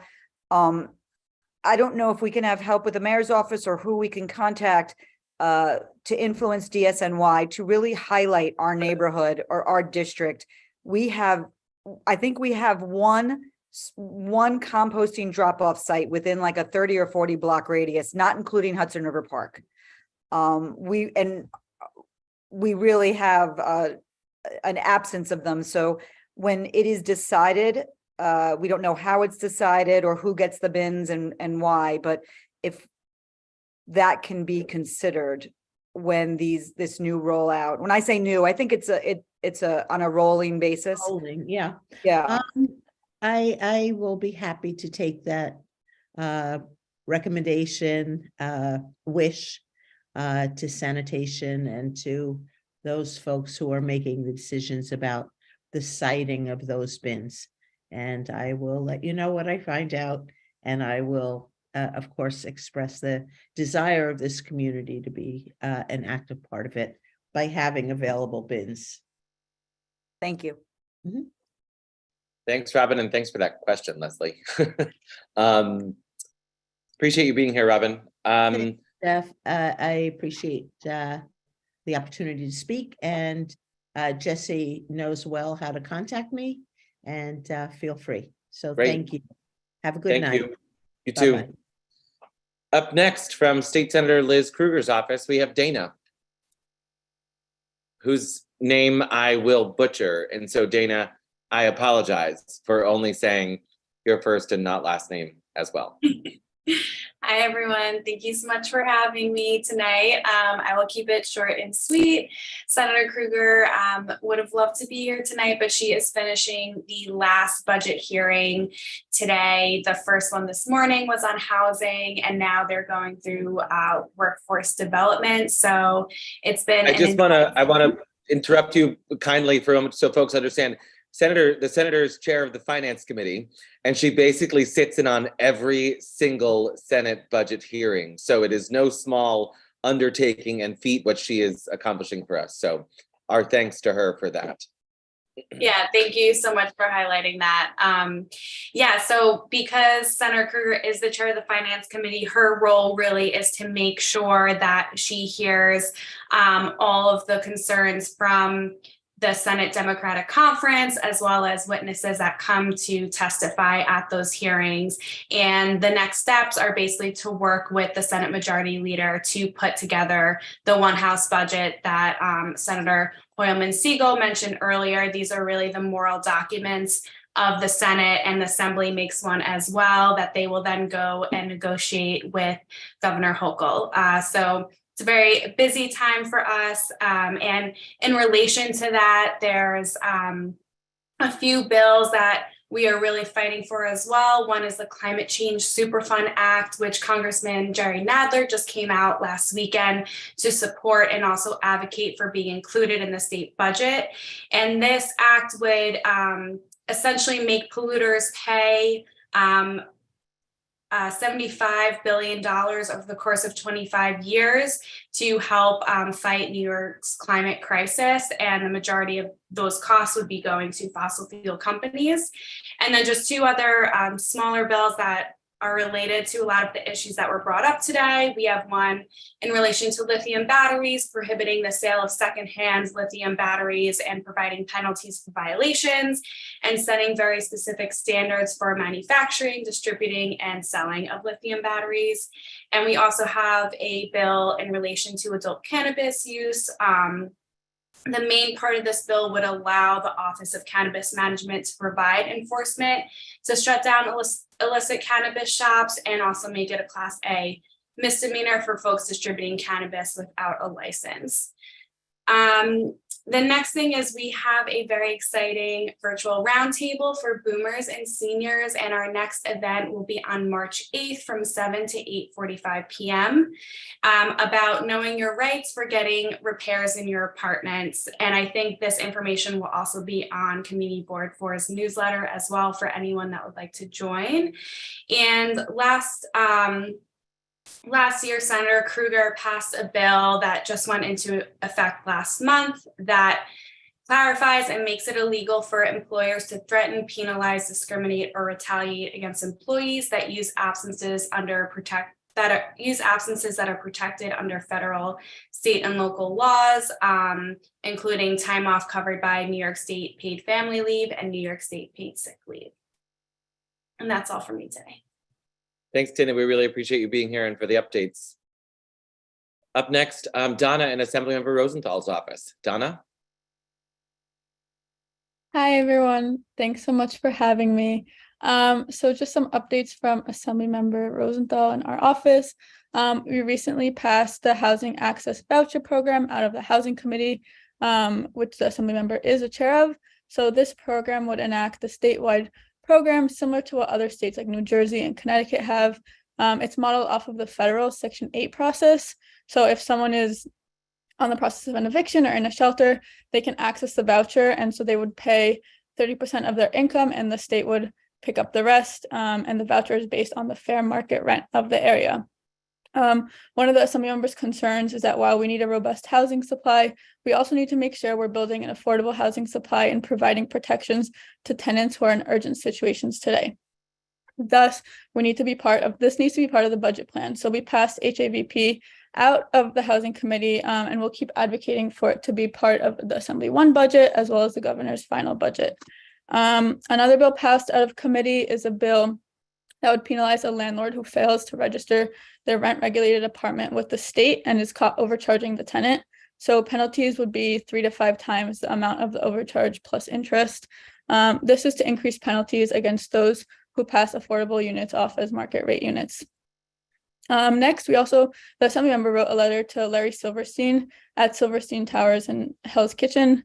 At Silverstein Towers, the tenants are upset. I'm sure you guys know, it is a 421A building, which means it's receiving millions of dollars for affordable housing. But the way that the affordable tenants are treated versus the market rate tenants is awful. They're not getting fair services such as floors and appliances being replaced, or just the better services that they need that they're not receiving. So the Assembly member went to a rally organized by HCC, but as a housing chair, the Assembly member also wrote a letter to have a discussion about having repairs done for the affordable tenants who live there. And then we also wrote a letter to the city and to NYCHA demanding that they revive the 100% affordable housing building at Harborview Terrace. So the Assembly member had a discussion with Maria, the tenant president, and the Assembly members following up with the city and NYCHA about this. The cornerstones of the Assembly members' housing agenda is to get affordable building done for NYCHA residents and for the people of CB4 who desperately need this affordable housing. And then finally, we're organizing a joint letter with Assembly Member Simone and Councilmember Bottcher to the city and state about the UPK crisis. I'm sure many of you guys have read the New York Times article, but UPK providers are not getting paid in a timely fashion, and there is no really oversight there anymore. So what was once considered a gold standard is truly unraveling right now. So we're asking the city and the state to come together to figure out this issue because New Yorkers need access to affordable programs like this. The amount that people pay for childcare is astronomical, and many people miss out on job opportunities because they have to stay home since they can't really afford the childcare. So our office will continue to work on that to make sure providers are paid and to really improve the system citywide. And yeah, that's all the updates from our office. Thank you, Donna. We appreciate it. And thanks for being here tonight in our regards to the Assembly member. Okay, Jesse, over to you for our district manager's report, please. Good evening, everyone. I'm Jesse Bodine, district manager of Community Board 4. Sorry, my tabs. Were you about to say another community board? No. I'm going to pretend I had a bad connection there. So I think it's already explained, right? So the current EO has been extended, so it remains in effect per the board's determination, previous determination. We will remain 100% virtual until further notice. March and April committee schedule changes. All March committees meet in their regular scheduled time. I want to highlight now, and it's my fault I did not report on this at exec. I want to make sure everybody knows that April's full board meeting will be on Tuesday, April 4th. At 6:30, not on Wednesday because of the holiday of Passover starting on the evening of the 5th. So I just want to repeat that. Full board in April will be April 4th at 6:30. Jesse, there was an echo. What did you say? Tuesday, April 4th is our full board. And that's it. I'm going to keep it short. Great, thank you for that. So again, Tuesday, April 4th, our next full board meeting, not the first Wednesday. Updates from me, your chair. Apologies, I've had to keep cough drops in my mouth all day, so that's why there's something in my mouth that I'm just trying to get my message out. Elected officials and the Housing Committee met with the new owners of the Hudson Hotel for a briefing about the residential conversion that's going on there. We've discovered a number of major issues in that building, and huge props to Jesse in particular on this for getting the Department of Buildings Tenant Protection Unit on site. Sarah Desmond, some of you may know that name. She, of course, is at the DOB Tenant Protection Unit, so she's involved. There's a number of SRO tenants still who live at that building, and we want to make sure that the construction that happens there is not illegal. There's been a lot of illegal demos in the name of mold and appropriateness, but the permits have not been issued. And so we had a what I would call a lively and fruitful first meeting with the new owners of the building, and we hope to continue educating them on how best to renovate this hotel, which will be converted to residential, but of course, while preserving a number of SRO units in the building. CB4 staff continues to attend the ongoing West 28th Street MTA substation CAC meetings. Clinton Hell's Kitchen Land Use reconnected with the owners of 343 West 47th Street regarding their special permit application. And members of CB4 and CB4 staff attended the precinct command officers candidate forums for the 13th precinct and Midtown South. Just if folks are not aware, all of the precincts right now are going through turnover of the commanding officer. And as a part of that, there was a public meeting where the precinct council members, precinct council presidents led a discussion, basically an interview with the candidates for each precinct house. The CB was invited to attend, and we attended those. We were able to get folks to do so. Still waiting on the results of the change-ups that are going to happen on that. But I want to double click on something for that for a minute. I've had a lot of discussions lately with the 10th precinct, commanding officer Galt there regarding the issues on 8th Avenue, but then also the ongoing issues that have been taking place. I'm at the Eagle, which is a gay bar on West 28th Street. The senator mentioned the number of LGBT members who have been targeted at gay nightlife facilities, and in particular, the Eagle has been a hotspot of this activity. The bar owners have been extremely cooperative with the police and with the community and are undertaking a significant education campaign that I wanted to share with you all. A major factor of why folks are getting literally robbed from their phones is because of facial recognition. And so bars are encouraging folks to turn off their facial recognition when they come out for the evening. So that way, if you happen to end up drugged, your phone is not held in front of your face, and suddenly there's access to every app on your phone, including your banks, your credit cards, etc., and it's quickly drained. So huge props to them, and hoping others will follow suit. I see our friend Ted nodding along on this to make sure we're educating all bar goers to be smart about their nightlife activities. Earlier this month, I was briefed along with the Housing Committee regarding changes that are happening with the discussions around the Chelsea NYCHA campuses. And when I say the Chelsea NYCHA campuses, I'm referring to Fulton houses and the Elliott Chelsea houses. We were invited to a briefing that was held by the tenant association presidents and the developer that was selected for the redevelopment of a new building and what was supposed to be renovations of the NYCHA campus. You'll recall that for 3 years, we sat on very robust working groups that were led by the tenants, by NYCHA and the city to come to a conclusion. Construction on those projects the project was supposed to start this summer. Each building was to receive a new building that would be eventually housing 50% market rate tenants and 50% affordable tenants.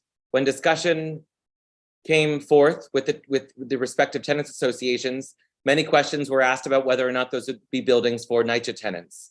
NYCHA tenants would be allowed to apply, but they would not receive guaranteed access to those affordable units. They'd be given community preference, but not guaranteed access. And so discussions are now happening amongst the respective TAs and the various committees that have been established because of the working groups that went around about this to determine the path forward as it relates to the NYCHA campuses. We have reached out to them to come to our respective committees, including housing and the Chelsea Land Use Committee, about this because they are talking about some demolition, potential full rebuildings of the sites. And we are being respectful of them having their discussions internally and await full updates from them at our respective committees in the months ahead. But I wanted to share with you all what we've been briefed on thus far as discussions continue happening about this. We constituted a bylaws committee at our executive committee meeting last month. That work will begin. Thank you to everybody that's on it. I didn't write the list down and I don't have it memorized, but you know who you are. Looking forward to that. If you have ideas in the bylaws, please send them my way or to Jesse. This will be a committee that will meet as all our other committees do, and you'll be welcome to attend, and we'll anticipate participation from the public, etc. Port Authority Bus Terminal Working Group, the work has sort of kicked off again, looking to maintain that regular cadence. We've also provided a whole bunch of briefings to our elected officials, as well as met with the Department of City Planning and the Department of Transportation regarding this project. I have to say, it did feel like there were times when we actually knew more than the city agencies, which that made us feel good, but I wasn't necessarily happy about it at the end of the day, because the port should be communicating very specifically with agencies that have oversight on significant projects like this. So Bert and the crew, looking forward to the continued work there on that. Penn Station area redevelopment, while a lot of talk has happened about Vornado putting their work on hold as it relates to the area around the station, there's a public realm task force that has been constituted that Christine regularly attends, but Paul and I as well are on sort of the CB4 working group for this, and we'll continue to be involved there. The key is making sure that the money we do get for this project goes to public realm improvements, and then more specifically figuring out how we can ensure there's long-term mechanisms to make sure that whatever happens around Penn Station, on top of Penn Station, on the edges of Penn Station, there is money on the table for the public realm, not just for the improvement of it, but the long-term maintenance of it as well. Cannabis Working Group, we've been a part of that, but I'm happy to report that Jesse and will be joined by Frank to go on a field trip to meet with the Sheriff's Office in Queens tomorrow, actually, with a whole host of questions regarding how they enforce, how they regulate, and what they plan to do going forward. As we heard from the DA this evening, 400 plus shops, you know, and our Councilor Brewer is very familiar with this as well. And so looking forward to the report back on that from Jesse and the Cannabis Working Group, and really appreciate them going out to Queens to get this update. NYU Capstone Working Group, that continues at pace. I'm meeting with Jessica at the end of this week, and we'll be reporting out some updates on that in a more fuller fashion in the coming months. And finally, a really exciting bit of news. I should not have waited to share this, but we have long advocated for the Landmarks Preservation Commission to calendar a hearing for the former colored school number 4, which is in Chelsea. And I am proud to report that they have said yes. And this would not have been possible without the work of this board and a whole bunch of the advocates in the community that made this happen. And this is a really exciting achievement for us, because this wouldn't have happened without the work of the Chelsea Land Use Committee. And of course, Mr. Washington, who's made us all aware of this process all along. So props to him and all those that made this happen. That's it from me technically, but Hector, I see a hand. Thank you, Jeffrey. I just wanted to thank you and some of the other board members that are were involved at the meeting that we had recently at the Hudson Yards concerning the new proposals. We're pretty excited as a resident of the Fulton Houses and a former resident of LA Chelsea. We're pretty excited about the new possibilities. We were kind of just taking what we could before, but now we have a more expanded options now, and we're really excited to share those once we figure out what those will be and what the residents want in general, because it is a resident-driven decision, and we're looking forward to see all the unique possibilities that are going to come from it. But I wanted to thank you personally. Thank you, Jeff. Thank you for that, Hector. I appreciate that very much. Okay, with no further questions and no more for me in the moment, let's go on to our business session of the meeting. To kick it off, BLP, Frank and Bert, please. Hi, just one point of clarification first. On the sheriff's meeting tomorrow, it's Jesse Greenwald, the chair of the Cannabis Working Group, who's... Yeah, did I say the wrong Jesse? I'm sorry. You just said Jesse, so I just... Yeah. You know why? Because Jesse Bodine and I will be at another meeting together. So we're splitting the Jesse in a different way. So thank you. Okay. All right, on to BLP. Items 1 through 9, none of these were particularly controversial at committee. No one spoke in them in a public session. So I don't feel the need to single any out, but of course we'll answer questions if anyone has any on items 1 through 9.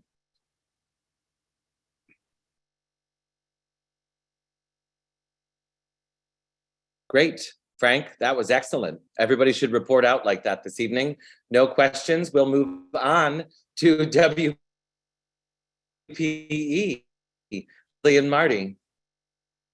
Frank, I'm sorry, I cannot follow that. I will be a little long. We have 5 letters coming out. Marty also cannot be here tonight, so he just sends his apologies. So I just wanted to note that.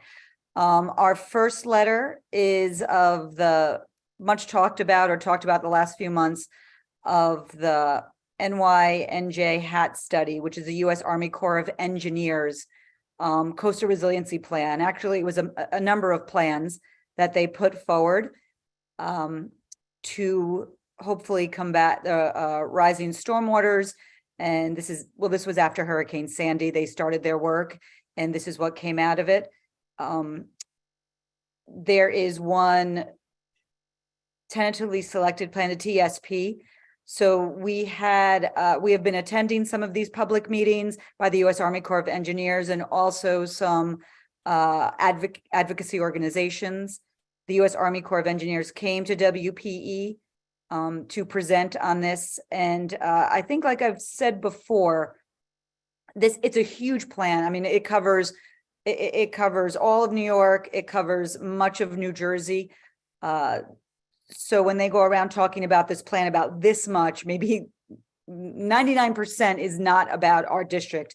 But the one thing about our district in the tentatively selected plan is a wall that is erected between the West Side Highway and Hudson River Park, which we concentrated on. There are other plans that they put forward that are actually better options, which we highlight in the letter, that do not have this wall and have more offshore barriers, which we also highlight. So this is the work over a couple of months from WPE. And if anyone has any questions on this, Paul. Yeah, I think this is great to basically say we don't want a wall separating our community from the park and from the river. So it's really terrific. One of the things that I might want to hear a little bit more about, and this may not be the time or place for it, but are there any discussions about what happens if the water does come in? How is it better removed? In the letter, you mentioned that if there's a hole in the wall, the water comes seeping in, and then we're flooded with a wall then holding the water in place. So perhaps we can mention something about other systems to take the water out once it comes in, because we're still suffering that from Sandy, where the damage that was done is still causing us problems later. And so maybe a mention about that. Thank you, though. Great letter otherwise. Yeah, thank you, Paul. Betty? Yes, thank you for this letter. It's very long but detailed, and I love that you put the graphic of the wall. And I was hoping that you could show a graphic of the offshore barrier system, because it's really hard to visualize that. So maybe next time or sometime soon. There, there are 2 maps which are alternate plans, not the TSP, where they do show the lines of the offshore barrier walls. One is north of the Verrazano, the other one is south by Long Branch, New Jersey, and comes up. Or you're talking about the actual wall that they plan to put there? I saw the little dotted thing, but yeah, it's like that the wall picture was so good that, like, if I'm, on the sidewalk or something, what would I look out over the water and see this berm or barrier? Yeah, that's a great question. That wall picture that we included in our letter was furnished by the U.S. Army Corps of Engineers. They were the ones that gave us that depiction. After there was a picture which was a little bit of a crude Photoshop mock-up that went around that caused some alarm. And the alarm was founded because the U.S. Army Corps of Engineers picture really wasn't that much different than the crude mock-up, but that's the one that we used. As far as the offshore barriers, I think you're mentioning, Betty, we have not seen what that would look like in the waters down by off the coast of New Jersey. They depict around I think the Long Branch area, or the one off Staten Island. I haven't seen any depictions of those what they call in sea water barriers. Oh, it would be great if maybe you could ask them for that, because the letter supports that system, and I find it hard to say yes, to something that is not at least visual. I mean, are you saying that the barrier system is really close to the New Jersey side and not close to the New York side, or you're not sure? So no, in both of there are two suggested alternative maps or sketches. We don't have to use all of the elements of each one, but we can take certain elements, they said, and put forward our support for it. I believe it's 2, it goes from, it's a continuous wall, at least how it looks like on their map, and it goes down from the Jersey shoreline up across the water, and then it hugs the south part of Brooklyn all the way to the far Rockaways. I don't know if that's completely underwater. I don't know if that's a little bit above water. I don't even know if we could see it. You're right. I'm not sure. No one has seen a depiction of that, or at least we haven't. We can follow up and look. Viren's hand went up, so he might give some insight on that. I won't pursue, but maybe the letter could say something like, we're in favor or would prefer those other 2 options pending a visual picture or something, so that we could have a better idea of what it is that we're supporting. That's all. Thank you. I think the reason why we're supporting, 3 things I'll mention. The offshore barriers and the offshore walls are predominantly what advocacy groups, environmental groups are pushing for. It just happens that option also helps our district because it eliminates a wall on the West Side Highway. So it's kind of, it helps us. So I think, and the other 2 reasons were, those other 2 options cover more of the affected flood area. So it would be a better option. And it also, there was a third, another option, another reason why. And also it's more effective. It covers more area and it's considered more effective. So you're probably saying, so why didn't they go with that one? What we think the U.S. Army Corps of Engineers did, they gave 5 plans. What they did is they literally chose the middle one. That's like the medium in costs and the medium in effectiveness, because it's very bureaucratic. Yes, the other 2 plans are going to cover more area. It's going to be much more effective. I mean, we're talking like, as it says in the letter, covering 96% of the flood zone area and affected areas, as opposed to the one that they selected, which is only, 50 something, will only help 50 something percent. But it's money. It's obviously the ones that are going to be better are going to cost more money, but we're figuring at least WEP. Betty, really all you want is a picture, right? Sorry, I'm going on, but I'm explaining because I see other hands. I know, but it's also like committee, full board. Betty wants a picture. Jeffrey, I think it's important, but thank you very much. I think it's important. I think people want to know about this particular topic. But Betty, if you want, I will ask them if they do have a picture of it. And if they do, I'll forward it to you. Okay, and other people too. Yeah, thank you. Thanks. Bert. Thanks, Betty. Bert? Yeah, I just needed Chelsea Waterside Park. You talked about a possible levee between 22nd Street and 24th Street.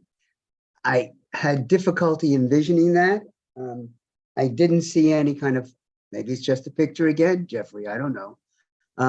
You seem to oppose it. What is it that they're proposing? So the levee is actually part of the wall. So the wall goes up this West Side Highway area. The levee is just a small part of it, and we have 2 pictures of it that are included in our letter, or I should say sketchings of it. And the reason why we point those out specifically, Bert, is because they're wider. They take up a more surface area than the regular wall. And also, unfortunately, other than a regular wall, the levee area to the east and west of it prohibits any plantings or any other builds. So we just pointed it out. It's really just part of the same wall, but we just pointed it out as just another intrusion on that area. I guess then I misunderstood, because when you said a levee, I was thinking of something out almost like in the water of the Chelsea Waterside Park. Those 2 piers out there, because you said taking trees, and I imagine somehow cutting off the 2 piers where the carousel is and where the trees are. But you're just really talking about that wall along the highway. Yes, if you see the letter, there's attached A, which is a picture. The wall is depicted. Yeah. So if you see, the wall is depicted by the red line, and in the middle, there's like a lime green line along that same wall line. That's where the levee is located. Okay, thank you. You're welcome. Viren. Thanks, Bert. Viren? Yeah, I think very quickly, I think it's a great letter. Saying no to the wall is absolutely a great idea. There are other options that you probably might want to point out, which they have been exploring: sea wall and sea gates in the harbor. Sea gates are very significant because they can actually stop the water from coming in. People tend to forget, we call Hudson River and East River, but they are estuaries, which means the water is coming back and forth from the harbor side. So sea gates is much more effective, and I'm not an engineer, but it's been very effectively used in other parts of the world. So I think that's something that you might want to highlight, and they're already working on it. So it's not like you're asking them for anything new. And last but not the least, I might be able to put together some pictures of different sort of means of achieving this goal. And I will send them to you and to Jesse. That would be great. And we can change language. Instead of saying sea wall down there, we could say sea gate. I mean, that's, or add it as an addition. Yeah, just to clarify, sea gates are this floating sort of contraptions that you actually put in the harbor that kind of connect and block the water from coming in, and they inflate, which means they create a sort of barrier to keep the water away. It's a pretty effective way of doing so. Anyway. Thank you, Viren. Kit? Thanks, Viren. Kit? Thanks, Jeffrey and Leslie. You mentioned a lot about efficacy is mentioned in the letter, and then Leslie, you mentioned difference in cost across the different options that were presented. Are there just like ballpark figures for the different costs, the different plans that you could share? Yes, would you like them now? I can pull them up. I would be very interested in them now, but maybe it makes more sense to just include them in the letter, just so that, yeah, I'm curious. Part of, yeah, it is actually, I can bring them up. It is actually part of the plan. So when they give all the options, they actually put next to each option the effectiveness of each one, the area covered of each one, and then they have the cost of each one. But I can get it to you. I mean, we're talking, you know, obviously billions and billions of dollars here. Yeah, no, I was imagining, but I was wondering, is it twice as expensive to do the most effective option, or is it 5 or 10 times more expensive? Absolutely. Because number of billions adds up. Correct. So 3B, which is the TSP, is it affects about, it will help 63% of the affected area, and its cost is about 76 billion, they say. The other two, which are the better alternatives, 3A, and I'm going least to best, will be about 95.7 billion, which is the total present cost. Just think that might balloon, obviously, when they start the project. All of these will. And then alternative 2, which will cover 96% of the area, and also obviously most effective, is estimated about 150 billion. Okay, so we're, just to summarize, pushing for more effective, but also significantly more expensive plans. Correct, absolutely. Yeah, absolutely. Thanks. Hector? Yeah, I haven't been, on the committee with studying these seawalls, but basically, from what I gather, we have to be a little careful when we ask for the seawalls that are actually attached to the beach itself, because what happens is eventually it erodes the whatever sand or particulates that are underneath the water, and before you know it, there won't be anything left of the beach at all. Period. I know we don't have much of a beach in most areas, but there could be some ecological pushback as well. So we have to look at that carefully as well. So maybe some of the recommendations that Viren mentioned might be a little better fit for all this. Depending on the cost as well, as Leslie had brought up as well. Thanks, Hector. Thanks, guys. I can go on to, let me just now do my tabs. Oh, okay. Our next is on the famous Chelsea Park dog run. So I'm going to throw it to Carl Wilson, who also might have another announcement. But Carl wrote this letter, and so he will present. Thank you, Leslie. So yes, this is the next letter in the dog park saga. Apologies, I've been having technical issues with my camera all week. I'm sorry. So as many of you know, at our January meeting, the board recommended closure of the temporary dog run that was in Penn South Playground for numerous concerns, mostly related to noise. It was our ask of the Parks Department that they come back to our February meeting with an alternative location that this could go. Given the need that was demonstrated from robust community input during that discussion. Parks was able to identify a spot at the eastern half of the handball courts located at Chelsea Park, which would meet the park siting guidelines next to running water, and could be converted quickly with using resources within existing resources within Parks Department.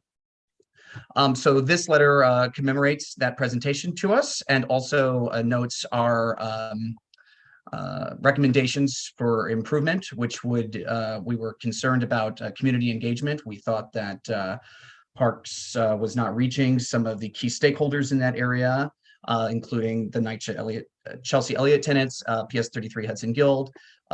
We made some recommendations to further noise mitigation, as well as concerns around tree protection for the existing trees in the park that are now being introduced to a larger dog population. And also some space. We also made some suggestions about having space for smaller dogs versus larger dogs in the park. There were some grammatical recommendations that Betty sent along, which we're happy to include. And also, I wanted to note, since our meeting and in response to our concerns around community engagement, Parks has been to tenant meetings at Elliott Chelsea to solicit feedback. We also understand that Chelsea Community News did an informal survey of residents of the building at 426 West 26th 7th Street, which immediately abuts the park, which is the closest building to where the new location is. And all of the feedback that I've seen was positive from those residents. So we hope that mitigates some concern. This was not a unanimous vote on the committee, but the votes against, I believe it's fair to say, were mostly related to community engagement and feedback from the stakeholders in the area. So that's this letter. Thanks, Carl. Also, I forgot to mention in my chair's report, Mr. Wilson, this will be his last meeting, unfortunately. And so, Carl, thank you. Do you want to share a little more? Sure. This is my last meeting of the board, but I'm not really going anywhere. I have accepted a new position as Councilmember Botcher's Chief of Staff, so I will be very involved with the board, I think. moving forward. So I have a special place in my heart for CB4, as many of you know. It is where I've learned everything. And I can hope to continue that close working relationship and partnership with you all in my new role. And it has been a blast. It has been on my year. And I just started writing my letters, and now I can't, now it's time to leave. So thank you. Now they're going to be addressed to And you're you. an expert on dog runs, Carl. Yeah. Oh yeah. I know everything about the dog runs. But yes, looking forward to continuing to work with everybody very closely. So thanks. Thanks, Howard. Stay around for questions. Jesse. Well, first off, congratulations, Carl. But I just wanted to add on back onto the outreach issue around the dog run thing. Our office has also, in addition, has been in touch with Parks about connecting them to the school, as we said we would, and then obviously also Hudson Guild. So that's in the works as well. So thanks, Jesse. Maria. Congratulations, Carl. Quick question. Maybe you said it and I just didn't hear it. What was the vote? What was the count for the letter for and against? I might need to be helped out here, but I think it was 4 opposed. But maybe Jesse or Janine can check that for me. I think it was. Yeah. So more were in favor. Yes, it did pass. Yeah. And just to speak to, I'm sorry, there were questions in public session about timeline. Parks did not give us a, it'll be done by X date, but we were under the impression that because this is all being done in-house, that this could be turned around relatively quickly, by spring. So if folks are still on that were asking those questions, I think the board is happy to follow up with Parks once we send this letter out. Excuse me, Carl. Also, what number was it? Because I was looking and I just found it. Number 11. Got it. Thanks. Thanks, Maria. Thank you, Carl. Good luck. Thanks, Carl. Leslie, back to you. Thanks. And Maria, just to follow up on what Carl said, I think I believe the reason brought up why people voted against it was because they were concerned about community outreach and talking and have widespread community outreach. So we hope that the community outreach that Parks has done subsequently, and also actually Chelsea Community News helped as well and went into NYCHA and helped out. Hopefully that will, allay any concerns. There was concern about community outreach by Parks to the residents, is what you're saying. Correct. Which has subsequently they've made steps with, which is. Thank you. Great. Thanks, Maria. Our next one is on Hell's Kitchen Park renovation.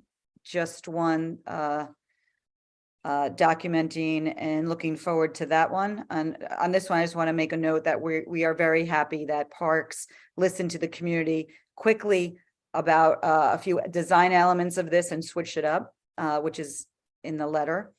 And then let's see, our next letter, we actually also have another guest presenter. Hold on one sec, Leslie. I think JD has a question on the JD, I'm sorry. JD? Oh, you're on mute. No.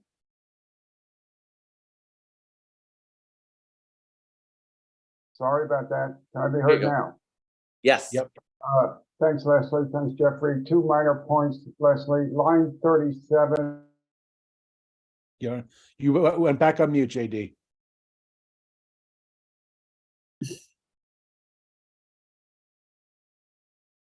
You're back on mute. All right, you're good now. I don't know what happened. There we go. Yep, you're good. Sorry about that. Seems to have a mind of its own. Line 37, when you use the term product, can you just not commodify everything? It's inelegant. Can you just do something about that? But more importantly, absolutely. Hell's Kitchen Park, the main problem is not recycling bins. The main problem is rats. Rats. We have the borough president and Councilmember Botcher down to talk about the rats. So what we need are bins that are rat proof.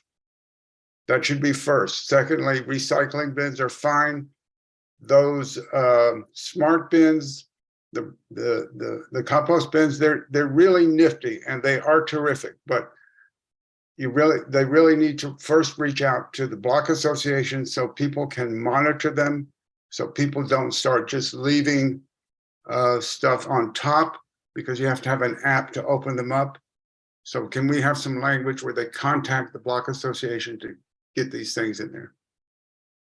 Absolutely. I will add the rat proofing, and we put the other ones in because that was what was discussed at committee and requested, but I will add the rat I know, proofing. but it was not discussed when the block association members were there, and it's very important that Sure. we first talk about with the block members, because they're very good about protecting the park, and they will work with those bins. Perfect. That will be added in the final copy. Betty? Oh, hi, this is wonderful. I just wondered if, in planning for the park, if any equipment for children with disabilities was considered. So Betty, this is just, the play area is not being renovated. It's just the basketball court area is being renovated. So it's not a full renovation, it's a partial. Oh, okay. Yeah. Thanks, Betty. So our next one is what Keisha was alluding to, the Million More Trees Initiative. And I am going to pass it on to Chris LeBron, who authored this letter. Thank you, Second Vice Chair. This letter is pretty straightforward. It's thanking the Borough President's Office for presenting to WPE with regard to their Million Trees Initiative, a project that they're doing jointly with the other 4 borough presidents of New York City. We captured the vast majority of talk points in here. It's fairly lengthy, 4 points, and then a little bit later had received additional comments that we're going to include at the end that Christine had mentioned with regard to preserving trees over the age of 25 years old, which are far more efficient in removing CO2, doing better to protect our planted trees, as well as denying removal of, or rather minimizing the amount of permits granted for the removal of trees within the district. But yeah, it was unanimously voted on.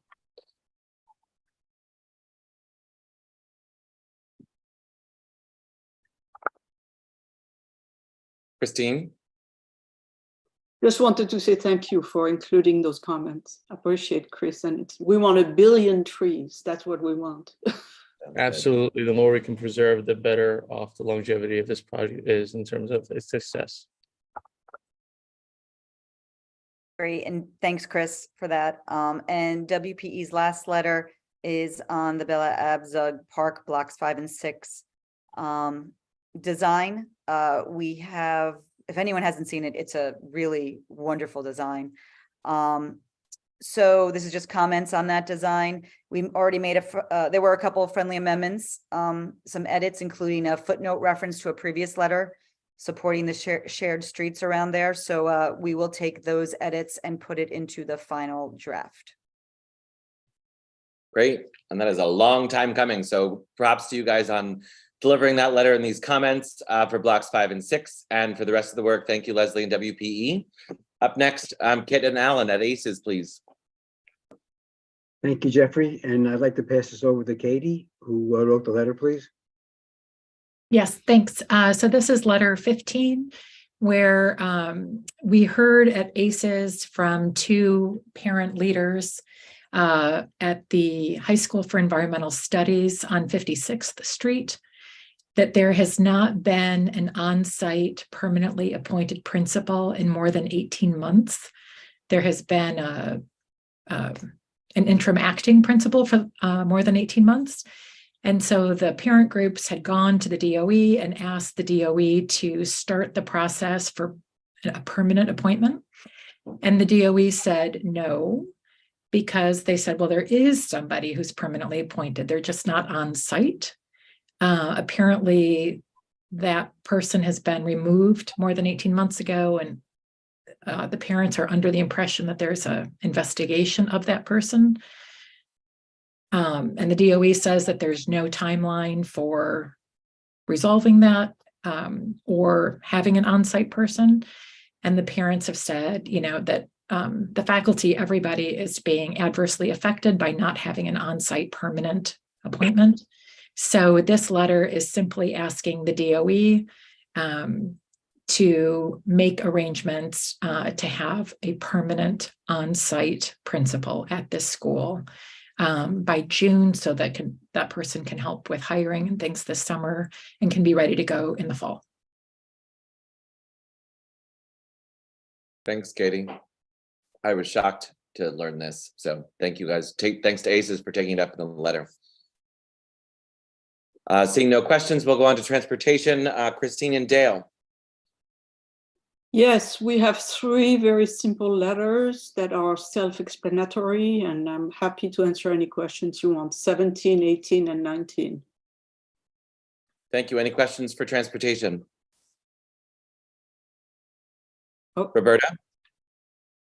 So I wanted to ask specifically about the Flix bus letter, just logistically.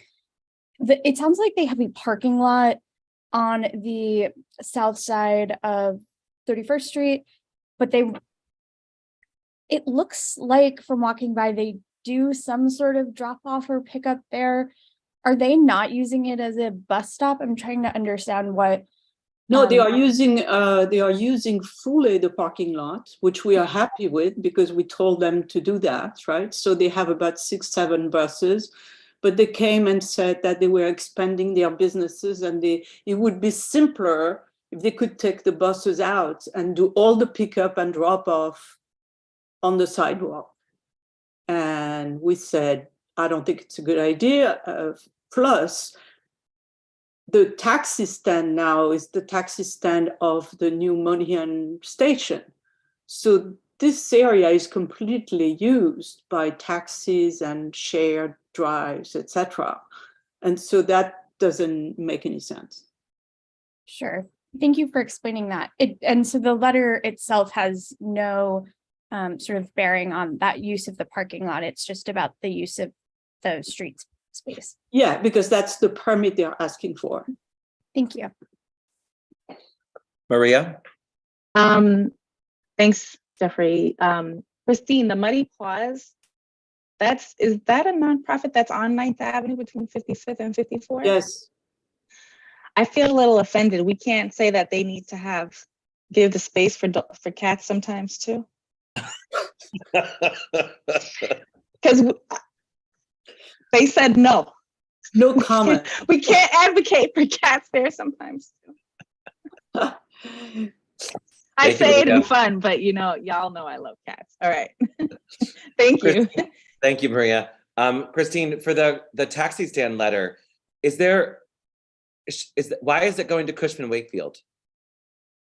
Because they are the one responsible for the space for the whole building. And so they coordinate with Amtrak, with Vornado, with everybody. So when we talked first to Vornado, they passed us on, and essentially Cushman is the building manager. Got it. Thank you. Maria, we'll figure out a way to do a cat letter at some point. We promise. I did find out there will be cats. Up. She's frozen. Sorry. You're froze, Maria. No, she got bumped to attendees. Maria, hold Got on. it. Oh, no. That's the way the Jesse does the Oh gosh, the cat factor. Let's Very sorry, Maria. Hold on one second. I'm bringing you back over. This is what happens to cat people. Yeah. What happened? Jesse Maria. did that on purpose. No, I did not. I did not. I found out there will be cats at the event for adoption. Great. So excellent. thank you. Whoever coordinated that, thank you. I know Katie had some influence on that. Thanks. Great. Thanks, Maria, and thanks, transportation. Chelsea Land Use, Jessica. Carrie is not Good here. evening. Yes, Carrie is out tonight.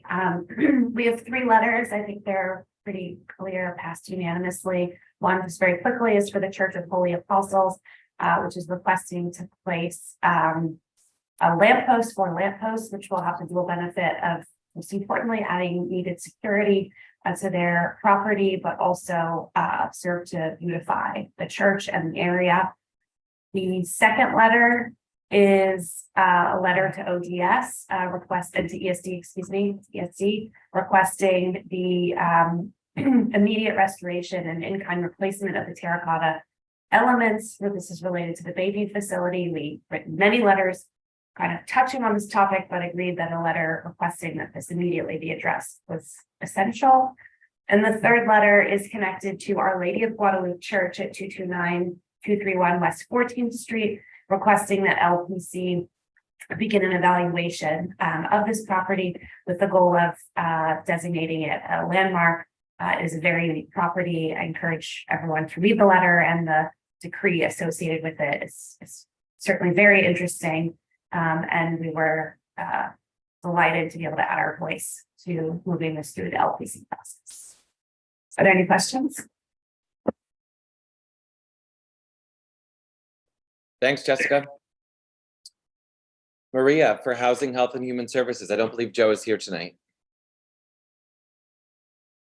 Hi, no, There you go. he is not. So I am up and introducing both letters. So I will, Leslie, I'm sorry, but I will try to not be as long as you were, okay? But, okay, so the first letter, get it together, Maria. All right, so the first letter is to DHS regarding the Artel Hotel. It's located at 305 West 39th. It's currently a shelter for asylum families with adult children, currently has 73 rooms. And DHS is managing the site, not the proposed provider known as Hogar Incorporated. I see you, Leslie. The letter requests that DHS continue to engage CB4 regarding issues around the site and to respond to CB4. So very briefly, the main concern that we noted in the letter was the concentration of people with high social service needs from 35th to 57th, and that we have 29 shelters and 22 supportive housing sites in that area. We requested 5 things in the letter. Number 1, more security to ensure the families are safe due to the public safety issues along 8th in that area, which has apparently the highest felony and narcotic arrests in the city. Number 2, DHS attend Midtown South Precinct Council meetings to keep abreast of what's happening in the community in that area specifically. Number 3, preferably a more experienced provider. However, for DHS to continue to support the provider, have them complete the social services provider checklist and also to come to committee. Number 4, for DHS to create a CAB there, a community advisory board. And number 5, for DHS to communicate potential sites, even at minimum. I can't believe I'm saying this, but this is what we did. Even at minimum, 2 to 3 days before a site opens, because often what has been happening is sometimes it's the same day. And just so everyone's aware, this letter was tabled during the February full board to come back to committee. During committee, we had a thorough, detailed discussion. Edits were discussed paragraph by paragraph, at times sentence by sentence, and sometimes even by even related to the words in the letter. And we finally came to a consensus. Are there any questions about that one? Leslie, I see you smiling. Thanks, Maria. I'm so tempted, Maria. I'm so tempted. All right, nobody's mentioning any edits that need to be made, but if you see them, please send an email. I noticed a few things that needed to be edited. The next letter up is to Health and Hospitals Corporation regarding the Watson at 440 West 57th Street. It's currently a HERC site for families with children. There are 600 rooms there. The letter is short and sweet, basically saying CB4 applauds HHC's outreach and attempts to resolve situations or issues in the community, and recommends for HHC's program model for DHS to follow. Okay, we request 4 things in the letter: expand the use of the HHC's vaccination site at the Watson to all children in shelter in CB4 so that they can, be enrolled into school. more quickly. Number 2, coordinate and accommodate after-school programs, including ESL classes there on site. Number 3, create outdoor space and explore programming in common areas. Number 4, HAC to work with DOE and assess local school capacity and place children where there is capacity to have them. Any questions? Katie? Hey, yeah, just a quick one. Lines 57 to 59, the last thing you just mentioned, Maria, about the HERC working with DOE, I think is great. But I think what we say here, anyway, I would just suggest where it says the board asks HHC to assess local school needs. I don't think we want HHC assessing local school needs. We want them to just to continue to work with the DOE. So I think the sentence, you should just skip to the second part. So it should read, the board asks HHC to continue to work with DOE to place asylum seekers in schools, blah, blah, blah. So anyway, just delete the words assess local school needs and, because that's not what we want HHC to do. We want them to work with DOE to do that. And say that right one more time. Take out assess local. So I just want you to delete the words assess local school needs and then it works. And then the whole thing is HHC working with DOE. Okay. I can type it to you. No, that makes sense. Sounds good for a friendly amendment, perhaps. Yep. Okay. Thank you, Katie. Thanks, Katie. No other questions or comments? Great. Thank you. Thanks, Maria. And finally, exec. We had our public hearing tonight on Pier 94. I want to thank the executive committee and everybody who's worked on this previously. This is ratification. We wanted to get that letter out in a timely manner, given that negotiations have continued to be extended. Item 26 about independent redistricting commission. This is the third iteration of this letter from us. It's really just a reframing based on the assembly lines.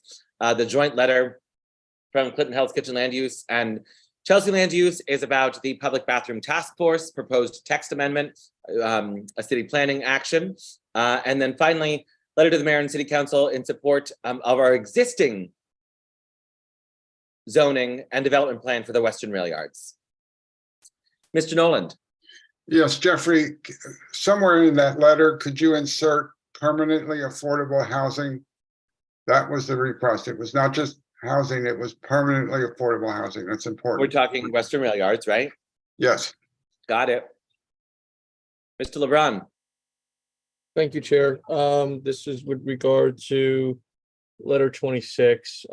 Is there a chance that we can include language that the lines currently drawn in Hell's Kitchen are actually splitting the community between minority votes and white votes? The more western portion of Hell's Kitchen holds far more minority voters than the eastern portion.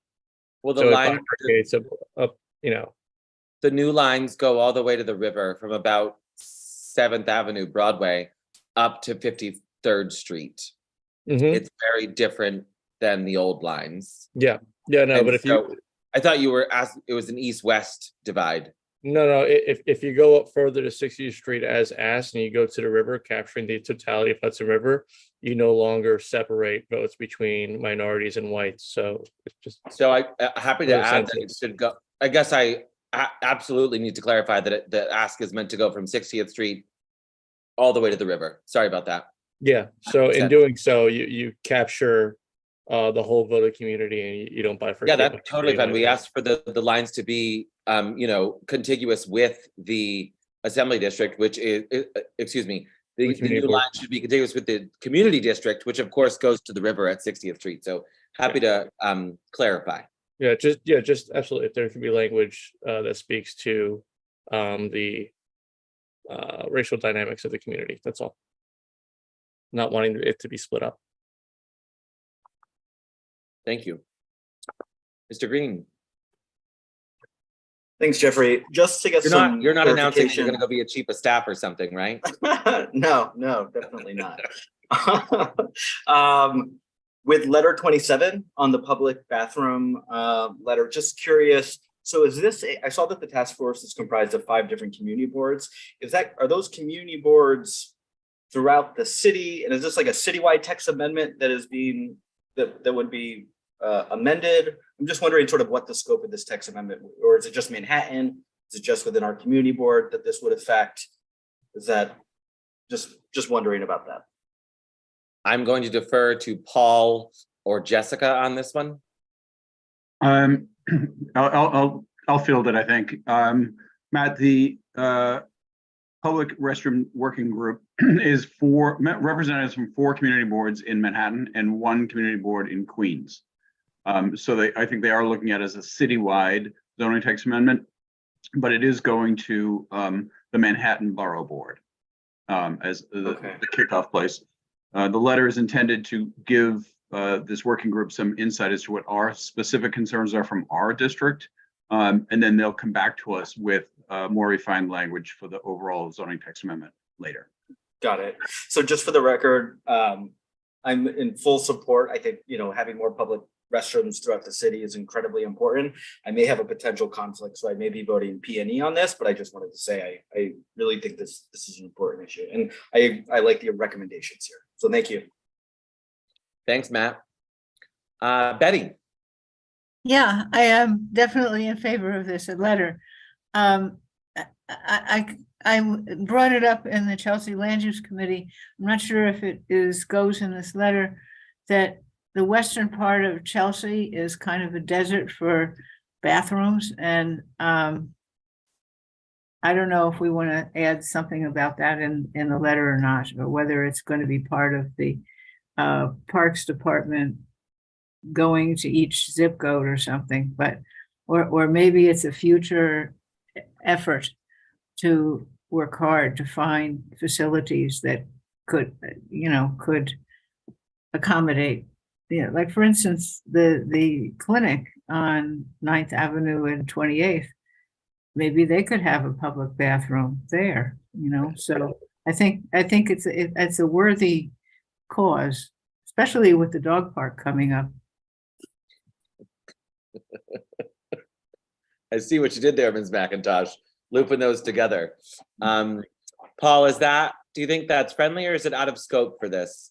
I think it's out of scope, to be honest, because Betty, this is a zoning text amendment simply to address POPs, and we don't know where POPs will be created in the future. It's going to be dependent on development community applying for these specific locations. Within the letter, we do talk about a variety of other resources to get access to public restrooms, and the public restroom working group seems to be working on identifying those sites.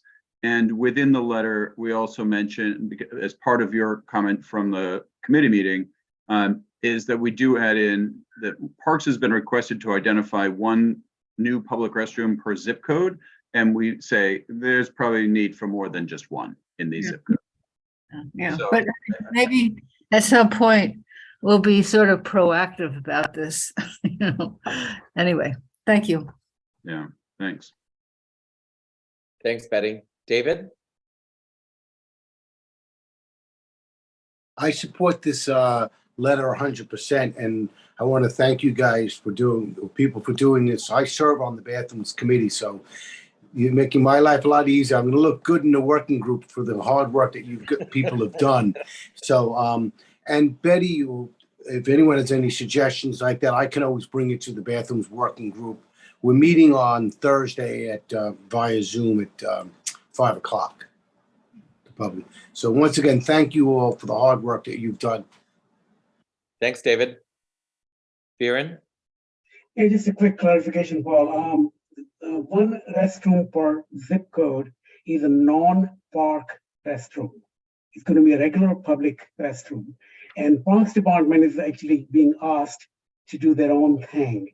And as part of that initiative, they've actually already acquired 5 restrooms, and each one will go in each borough. So there's a kind of little distinction between the two, parks, and regular public restrooms. And regular public restrooms have not been installed at all yet, except for the first 5 that city installed almost 15 years ago. Hope that clarifies, Betty. Thanks, Pier. Brad? Just gonna say, I know this is for Pops, but the old dog run, Temp Dog Run's a good spot for a bathroom. As long as nobody makes any noise. Veering, Brad, dangerous territory, 9:22 p.m. I'll take that as the last question. Charlie, last question, please. Was that a Sorry, I hand? was just trying to applaud Brad, made a mistake. Well, with that, and if there's no more questions, and no new business, I'm pleased to pass it over to our co-secretaries to call the vote this evening, Katie and Roberta. All right, thank you very much.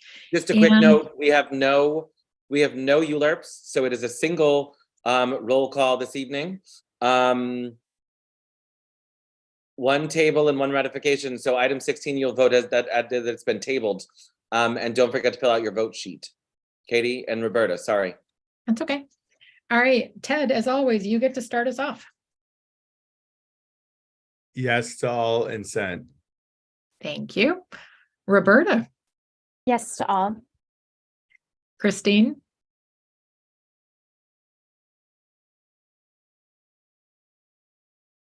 Yes to all and sent. Sorry. that's okay. Great. Gwen,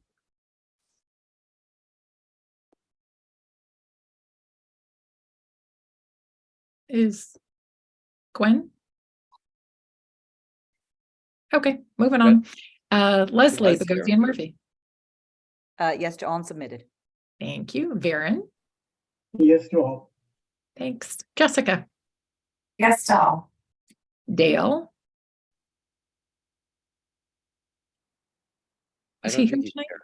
He's not here. Okay. Aurora, Yes to all. thanks. Martin or Marty? He's not here today, Katie.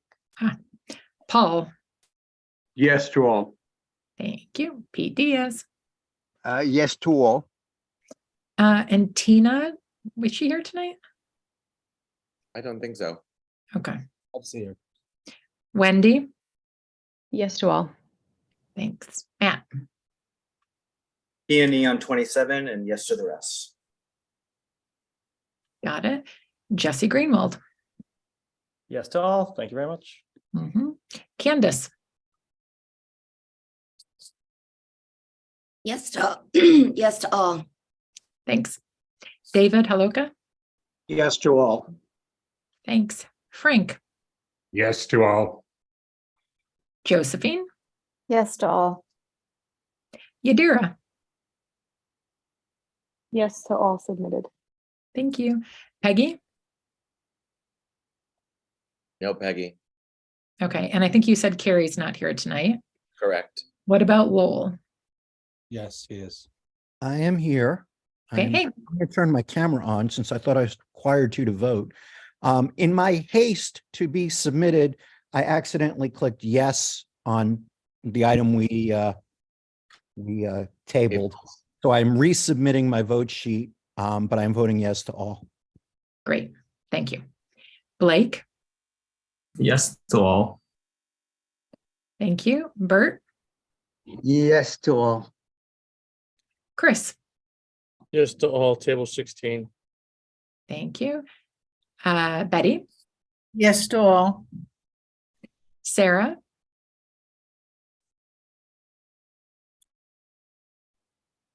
I didn't see Sarah tonight. okay. Tina Nelson. Mm-mm. Okay. Nope. Mike Noble, Yes to all and submitted. thanks. JD, Yes to all. Maria, Yes to all. thanks. Alan, Yes to all. Brad,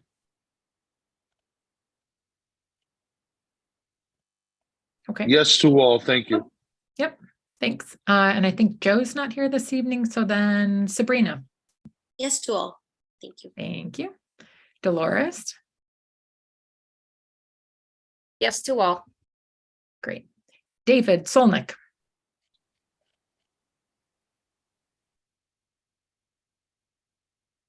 I don't think he's here. Okay, then me, yes to all. Charlie? Yes to all. Thank you. Kit? Yes to all. Thanks. Hector? Yes to all and submitted. Wow, impressive. Marino? Was he here? Not see him. No, he's not. Okay, what about James? Yes to all. Congratulations, Carl, and let's go Knicks. There you go. David Warren? Yay to all and submitted. Thank you. Leslie Williams? Yes to all. Thank you. Carl Wilson, your very last full board vote. Yes to all. Thanks. Thank you. And Alice Wang? Is she here? See her. Okay. And then last but not least, Jeffrey. Well, hold on one second. Gwen has her hand. Gwen has her hand up. Oh, great. Yes, Gwen. I'm here now. Yes to Okay. all. Thanks, Gwen.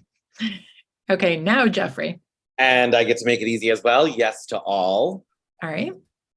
Thank you, Katie. Thank you, Roberta. Any final questions? Dolores, I'll take a motion to adjourn. Motion to adjourn on cue. Thank you. Second. Good night, everybody. Stay safe. Bye, Carl. Good luck. Good night. Congrats, Carl.